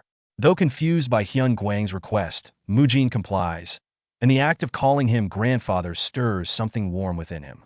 After finishing some tasks, Abbot Hyun Chun noticed Mujin's hair and told him to get a cut. While Mujin's hair isn't excessively long compared to others outside the monastery, it's considered too long for a monk, symbolizing attachment to worldly desires. The abbot apologizes for not giving Mujin time to address this earlier, as he's been preoccupied with training and caring for Grandmaster Hyun Guang. Abbot Hyun Chun reassures Mujin that the same care will be given to the Grandmaster as the previous day, so he can rest and focus on his own tasks. Mujin is distressed, reflecting on his attachment to his long hair and his failed attempt to find justification for keeping it in the books he was studying. He had hoped to find historical precedents in Buddhism to avoid the haircut, but he finds nothing. He laments the time it took him to grow his hair and struggles with the idea of cutting it, feeling a strong attachment to it. He also recalls asking Abbot Hyun Chun earlier why monks must cut their hair so short. The abbot explained that cutting one's hair symbolizes severing ties with worldly desires, serving as a constant reminder of the monk's dedication to their spiritual path. Mujin continues his internal conflict over cutting his hair. He recalls a conversation with Abbot Hyun-chun, who explained that cutting hair is a symbolic act for monks, following the example set by Buddha Dharma and Buddha Rulai. It serves as a way to sever ties to worldly desires and embrace the teachings of Buddhism, which the abbot praises as a great teaching. However, Mujin is dismissive of this reasoning, internally mocking it as old-fashioned. He reflects that he didn't voluntarily join the Shaolin Temple. Instead, he had been reading a novel, fell asleep, and inexplicably woke up in the temple. As he tries to remember how he ended up in this world, he recounts his past life. He went to the hospital, the gym, started a stream, and later read the novel Shaolin Chronicles before falling asleep. His concern about his hair is rooted in a previous diagnosis of telogen effluvium, a condition causing hair loss, which made him particularly sensitive about his appearance. The doctor had warned him to be careful about hair loss, joking that he might struggle to find a girlfriend if he became bald. This adds a personal layer to his reluctance to cut his hair, amplifying his frustration. Mujin feels as though he's desperately trying to avoid the haircut, similar to a soldier looking forward to being discharged from military service. Mujin reflects on Abbot Hyun-chun's teaching that cutting hair symbolizes cutting ties to worldly desires, and he dismisses it as unnecessary. He believes there are other ways to demonstrate detachment from such desires without becoming bald. Inspired by this idea, Mujin devises a plan to create a hairstyle that he thinks will meet the spiritual requirements of the temple while maintaining some of his hair. He is confident that his modern solution will be acceptable. The next day, when he returns for training, everyone is shocked by Mujin's appearance. Abbot Hyun-chun asks why Mujin hasn't cut his hair despite being given a razor and scissors. Mujin insists that he has, explaining that his new hairstyle still symbolizes his commitment to being a monk. He argues that his hairstyle, which includes an engraved swastika symbol representing Buddha, should be enough to signify his dedication. He claims that this creative approach honors Buddha's will and shows a deeper level of understanding. However, the others are perplexed by his unconventional look, with some dismissing it as a hipster thug hairstyle. Abbot Hyun-chun and Biab Jian are left speechless, unsure how to respond to Mujin's interpretation of the teachings. Grandmaster Hyun Guang finds Mujin's unconventional hairstyle amusing and acknowledges that the meaning behind actions is more important than strictly adhering to rules. This lighthearted approval contrasts with the reaction of Hyun Gong, who arrives and becomes furious at Mujin's appearance, criticizing his strange hairstyle. Hyun Gong reminds Mujin that cutting hair is a symbolic act in Buddhism, representing the rejection of worldly desires and commitment to spiritual practice. Mujin defends his hairstyle, saying it reflects his attempt to honor Buddha's teachings and cut ties to worldly desires, even mentioning that Hyun Guang approved of it. Hyun Gong, however, insists that leaving any hair untouched shows that Mujin hasn't fully let go of those desires. Flustered, Mujin argues that Buddha Rulai didn't just cut his hair, but intended to cut away vanity altogether. He provocatively suggests that if the goal is to eliminate the agony of wanting to look good, monks should shave all body hair, including eyebrows and beards. This remark hits close to home, as both Abbot Hyun-chun and Hyun Gong sport beards, making them uneasy and unsure how to respond. Mujin continues to defend his unconventional hairstyle by pointing out that even in the portrait of Buddha Dharma, the founder of the Shaolin Temple, he only shaved the top of his head, leaving the sides and back untouched, and kept his eyebrows, mustache, and beard. Mujin argues that what's important is not the appearance, but the symbolic cutting of ties to worldly desires. Both Abbot Hyun-chun and Hyun Gong are momentarily swayed, realizing that Mujin's observation about Buddha Dharma's hairstyle is accurate.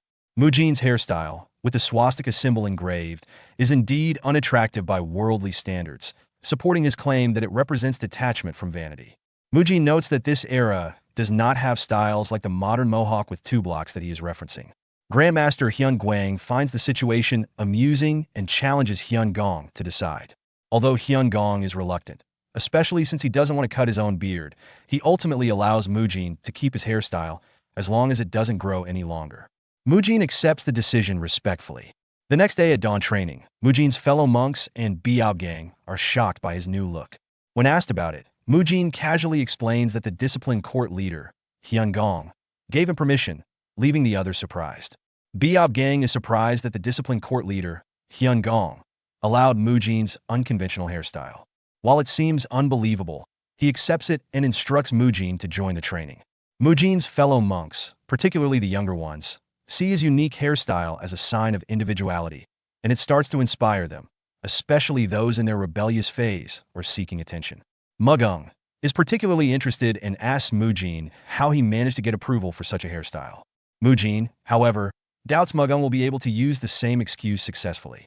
Mugung later tries to convince his own in-charge masters that keeping some hair still honors the will of Buddha and demonstrates commitment to Buddhism. However, as Mujin predicted, Mugung's masters, who are strict and passionate, react angrily. Master Haidam immediately orders Biob Y to catch Mugung. Haidam, using extreme yang energy, prepares to shave Mugung's head himself. Mugung's plan to keep his hair quickly falls apart, unlike Mujin's, and he is forced to submit to the rules. Despite this, Mujin's influence begins to take root among the younger monks, with his hairstyle eventually set to impact Shaolin in the future, though that change will happen much later. Mujin continues administering treatment to Grandmaster Hyun Guang, whose body is in a severely deteriorated state. Each part of Hyun Guang's body requires attention, but treating everything simultaneously would be overwhelming and counterproductive. To avoid this, Mujin carefully plans the treatment like a workout routine, focusing on different regions of the body on different days. For instance, one day he works on the calves and feet, the next on the thighs, and so on. His treatments are coordinated with the electrical stimulation and diathermy treatments provided by Hyun Gong and Haidam. Despite playing a significant role in Hyun Guang's recovery, Mujin's primary position in the Shaolin Temple is that of a third-class disciple, not a medical practitioner. Even so, his dedication to both the treatments and his training remains strong. One day, after finishing his work with Biob Jian, Mujin tells the Grandmaster that he's going out to train. Hyun Guang encourages him to take his time, and Biob Jian reassures Mujin that he will take care of the Grandmaster in his absence. Mujin reflects humorously on the situation, comparing the scene to parents sending their son off to school. As he leaves for training, it reminds him of eating bread on the way out like a typical student. A while later, the leader of the Arhut Hall, Hyun Sung, mentions that the hall has received additional funding, thanks to the abbot. Mujin inquired whether they would be obtaining additional exercise equipment. Hyun Sung explains that the administration hall approved the budget because they recognized and valued Mujin's unique exercising methods. This news fills Mujin with pride, as his once-dismissed methods are now acknowledged and accepted. However, Mujin quickly realizes that this also means he may be expected to teach his methods to others in the Arhut Hall. When he asks if he has to instruct everyone, Hyun Sung reassures him that he will only need to teach the second-class disciples how to use the new equipment, which Mujin finds manageable. Hyun Sung then hands Mujin some papers, prompting Mujin to wonder about their purpose. Hyun Sung asks Mujin to write down the additional equipment and its details on these papers. Mujin enthusiastically agrees, thinking about how the new equipment will allow for even more modern exercises, filling him with excitement. Before concluding their conversation, Mujin has an idea and asks Hyun Sung if he can also include suggestions for additional equipment intended for other areas outside the Arhut Hall. Hyun Sung asks Mujin for clarification about which additional places he is referring to for the new exercise equipment. Mujin explains that he wants to order specialized equipment for Grandmaster Hyun Guang, which surprises Hyun Sung. Concerned, Hyun Sung points out that Hyun Guang's health is not yet stable enough for heavy exercises. However, Mujin assures him that the equipment he has in mind will be specifically designed for therapeutic use and will differ significantly from the regular exercise gear. Mujin's idea centers around Pilates, which is commonly perceived in the modern world as an exercise primarily for women to maintain their bodies. However, Mujin recalls that Pilates was originally developed for war prisoners and injured soldiers as a form of rehabilitation, making it ideal for Hyun Guang's current condition. Recognizing the therapeutic nature of Pilates, Hyun Sung agrees that the administration hall would likely approve the budget for such equipment and instructs Mujin to write it down. Excitedly, Mujin thinks about what Pilates equipment he can specify, including foam rollers, resistance bands, spine correctors, and reformers. However, he realizes that materials like rubber, styrofoam, or plastic are scarce in this era, prompting him to brainstorm alternatives. Mujin decides that iron can be used for frames and thick leather can fill in gaps where other materials would typically be used. He acknowledges that the estimated cost for these materials might be high, but he considers that an issue for the administration to handle. After 2 hours of discussing his plans with Hyun Sung, Mujin finishes the meeting and exits the room. His friends, including Muyul, are waiting for him, with Muyul expressing relief that he is finally out of the meeting. Mugung suggesting that the group go eat, and Mu Kyung comments that he is late today. Mujin affectionately teases the younger monks, calling them cute little rascals, and playfully asking Mugung why he is bald. Mugung seems hesitant as he begins to respond, and Mujin reminds him that he previously offered valuable advice on handling a situation, implying that he should have followed it.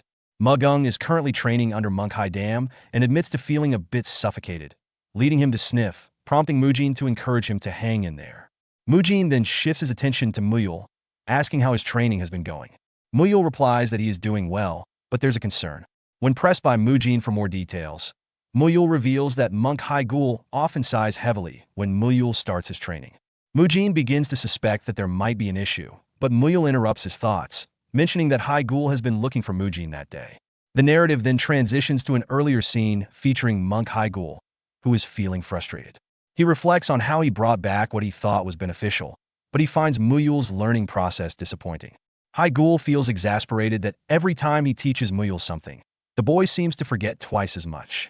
He worries that if this continues, the Shaolin 5 Punch, a foundational technique, may not be passed on to future generations. Haigul approaches Muyul, who greets him with a bright smile. Haigul, despite his frustration, thinks that Muyul's kindness and good nature make it difficult for him to be harsh with him. He then inquires how Muyul managed to learn martial arts despite being a new addition to Shaolin. Muyul credits Mujin for his help, mentioning that both Mugung and Mu Kyung also provided some assistance in his training. Monk Haigul is taken aback upon realizing that Muyul's mentor is Mujin, the boy who had previously been taken in by Grandmaster Hyunguang. He is impressed that Mujin has been able to teach Muyul, whom he considers to be somewhat slow-witted, to such an extent. Curious about Mujin's teaching methods, Haigul decides to approach him for insights.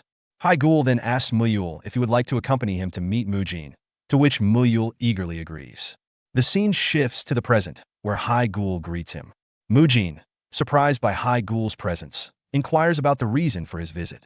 Haigul informs him that he has business to discuss with both Mujin and Grandmaster Hyunguang, suggesting that they should meet after Mujin finishes his meal.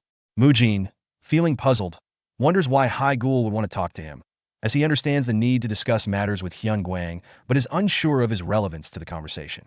After their meal, they arrived at Hyunguang's place. Haigul and Mujin find themselves face to face, and Mujin feels a surge of nervousness. Meanwhile, Muyul offers his greetings to Grandmaster Hyunguang, who responds warmly, appreciating the cheerful demeanor of the young monk. Mujin becomes anxious, questioning why Haigul is staring at him in a way that makes him feel uncomfortable, fearing that he might have done something wrong. Grandmaster Hyunguang acknowledges the visit and expresses openness to receiving guests, but he hints that there must be a significant reason for Haigul, who is typically busy, to come all this way to see him. Haigul then clarifies that his visit is indeed to discuss matters concerning Mujin. Grandmaster Hyunguang inquires about it. Haigul leans in closer and reveals that he is struggling to teach Muyul, as the young monk is having difficulty grasping even the basic steps of the Shaolin 5 Punch. Haigul hopes to seek Mujin's assistance, as he has heard that Mujin helped Muyul significantly in the past. While this conversation unfolds, Muyul excitedly offering Mujin some ants he has brought with him, asking if he wants to eat one. Mujin declines, maintaining his composure despite the oddity of the offer. Hyunguang then turns his attention to Mujin, asking him to demonstrate how Muyul managed to officially join the Shaolin Temple. Mujin responds affirmatively, calling Hyunguang Grandpa, which surprises Haigul, who is taken aback by their familial term of endearment. Hyunguang asks Mujin if he can duel with Muyul, to which Mujin agrees, stating that they often dueled during their training days. He reassures Muyul that it will be a fun and playful experience, instructing him to enjoy the moment while reminding him that they should go outside for the duel. Haigul is left puzzled by Mujin's suggestion that the duel would be about having fun and playing. He contemplates the meaning behind Mujin's words, unsure of how play can be integrated into training, and questions the appropriateness of such an approach in serious martial arts practice. As Mujin and Muyul step outside, preparing for their sparring match, Haigul remains perplexed by Mujin's earlier comment to have fun and play. Despite the odd phrasing, Haigul resolves to observe closely, hoping to learn something new from Mujin's unconventional approach. The sparring begins with both Mujin and Muyul rushing toward each other, exchanging strikes and saying, "It's been a while, let's have some fun." Their lighthearted energy contrasts sharply with the serious atmosphere surrounding Shaolin martial arts. Grandmaster Hyunguang reflects on the nature of the Shaolin 5-hand strikes, a martial art said to have been created by Dharma, inspired by the movements of 5 animals: dragon, tiger, leopard, snake, and crane. Unlike most Shaolin martial arts, which emphasize patience and penance, the 5-hand strikes focus on random, carefree movements, echoing a Taoist philosophy of energy flow. Hyun Guang notes that although this martial art differs significantly from other Shaolin practices, it still aligns with the Buddhist goal of freeing oneself from anguish and worldly attachments. However, the Shaolin 5-hand strikes are on the verge of being forgotten, with only Hai Gul left as its sole practitioner. Hai Gul bears the responsibility of preserving its legacy. This burden explains Hai Gul's anxious demeanor. Watching Muyul's unorthodox mannerisms and unusual behavior, Hyun Guang realizes that Hai Gul is likely wondering if he made the right choice in selecting Muyul as his disciple. The thought that Muyul might be unsuited to carry on this unique martial art weighs heavily on Hai Gul's mind, as the potential extinction of the Shaolin 5-hand strikes hangs in the balance. Hyun Guang calls an end to Mujin and Muyul's sparring match. Both stop immediately, with Mujin smiling and telling Muyul it was nice to play after such a long time. Muyul happily agrees. Hyun Guang then instructs Hai Gul to take Mujin with him, surprising both Hai Gul and Mujin. Hyun Guang goes on to ask Hai Gul to teach Mujin the Shaolin's 5-hand strikes, alongside Muyul, trusting Hai Gul to train them both. While Muyul is excited to train with Mujin, Hai Gul hesitates, noting that the 5-hand strikes are different from other Shaolin martial arts. Hyun Guang reassures Hai Gul that the training will benefit Mujin as well, emphasizing to Mujin that the true essence of things is more important than their outer appearance. Mujin is left confused by this advice as Hyun Guang and Biob Jian depart. Mujin promises to remember the elder's words. The next day, Mujin arrives at the training ground to begin learning the Shaolin's 5-hand strikes.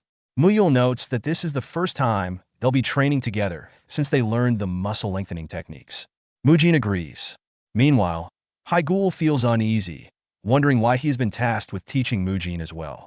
He muses that he might have just taken on another idiot, struggling to understand Hyun Guang's request to train Mujin in the complex Shaolin 5-hand strikes. Mujin reflects on how Hai Gul must feel overwhelmed, suddenly being asked to teach him in addition to Muyul. He reasons that Grandmaster Hyun Guang likely has a good reason for his decision, given his wisdom and strength. As the lesson begins, Hai Gul starts by introducing the Shaolin 5-hand strikes, specifically focusing on the crane strike, one of the simpler techniques. Hai Gul asks Biob Hyun, Muyul's master and a practitioner of the Shaolin 5, to demonstrate the technique. Biob Hyun performs fluid, crane-like movements, emphasizing the importance of breath control and the use of the entire body, not just the fists. Mujin notices that Muyul struggles with the movement.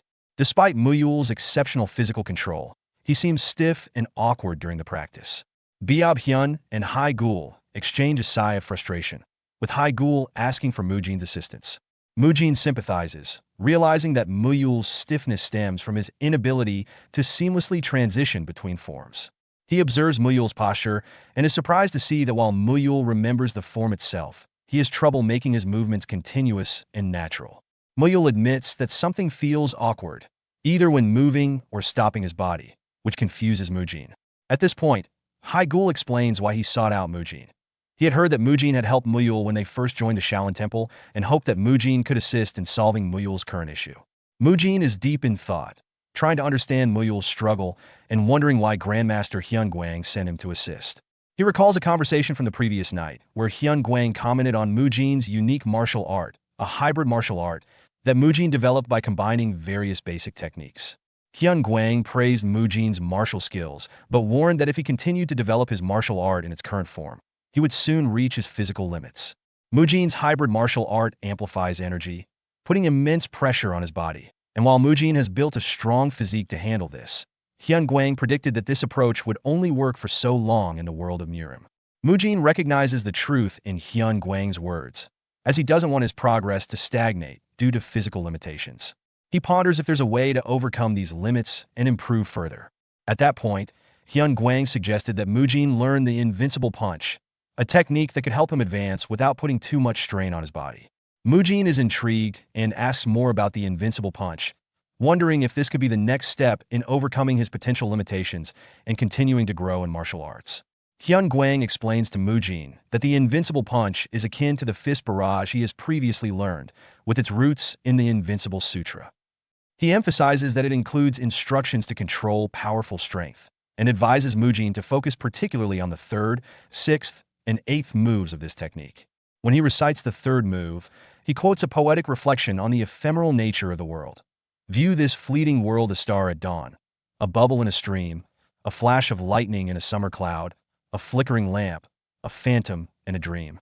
Mujin is surprised by Hyun Gwang's sudden recitation, indicating how deeply the Grandmaster is engaged in the subject. Bang Jian interrupts, calling Hyun Gwang's attention back to the discussion, prompting Hyun Gwang to summarize that the essence of these moves is crucial for Mujin's understanding. He reiterates his earlier teaching that the true essence of things is more important than the outer appearance. As Mujin reflects on Hyun Gwang's words, he realizes that he has heard this wisdom before. He starts to ponder what the true essence of the crane punch might be. Recognizing that the technique mimics the graceful movements of a crane, he suddenly has a revelation. This moment of insight sparks a significant understanding within Mujin, suggesting he is beginning to grasp the deeper meanings behind the martial arts techniques he is learning. Well guys, that's the end of the video. If you like this video, comment next part in the comment section. Also, subscribe to the channel, hit the bell, and like the video. Thank you for watching.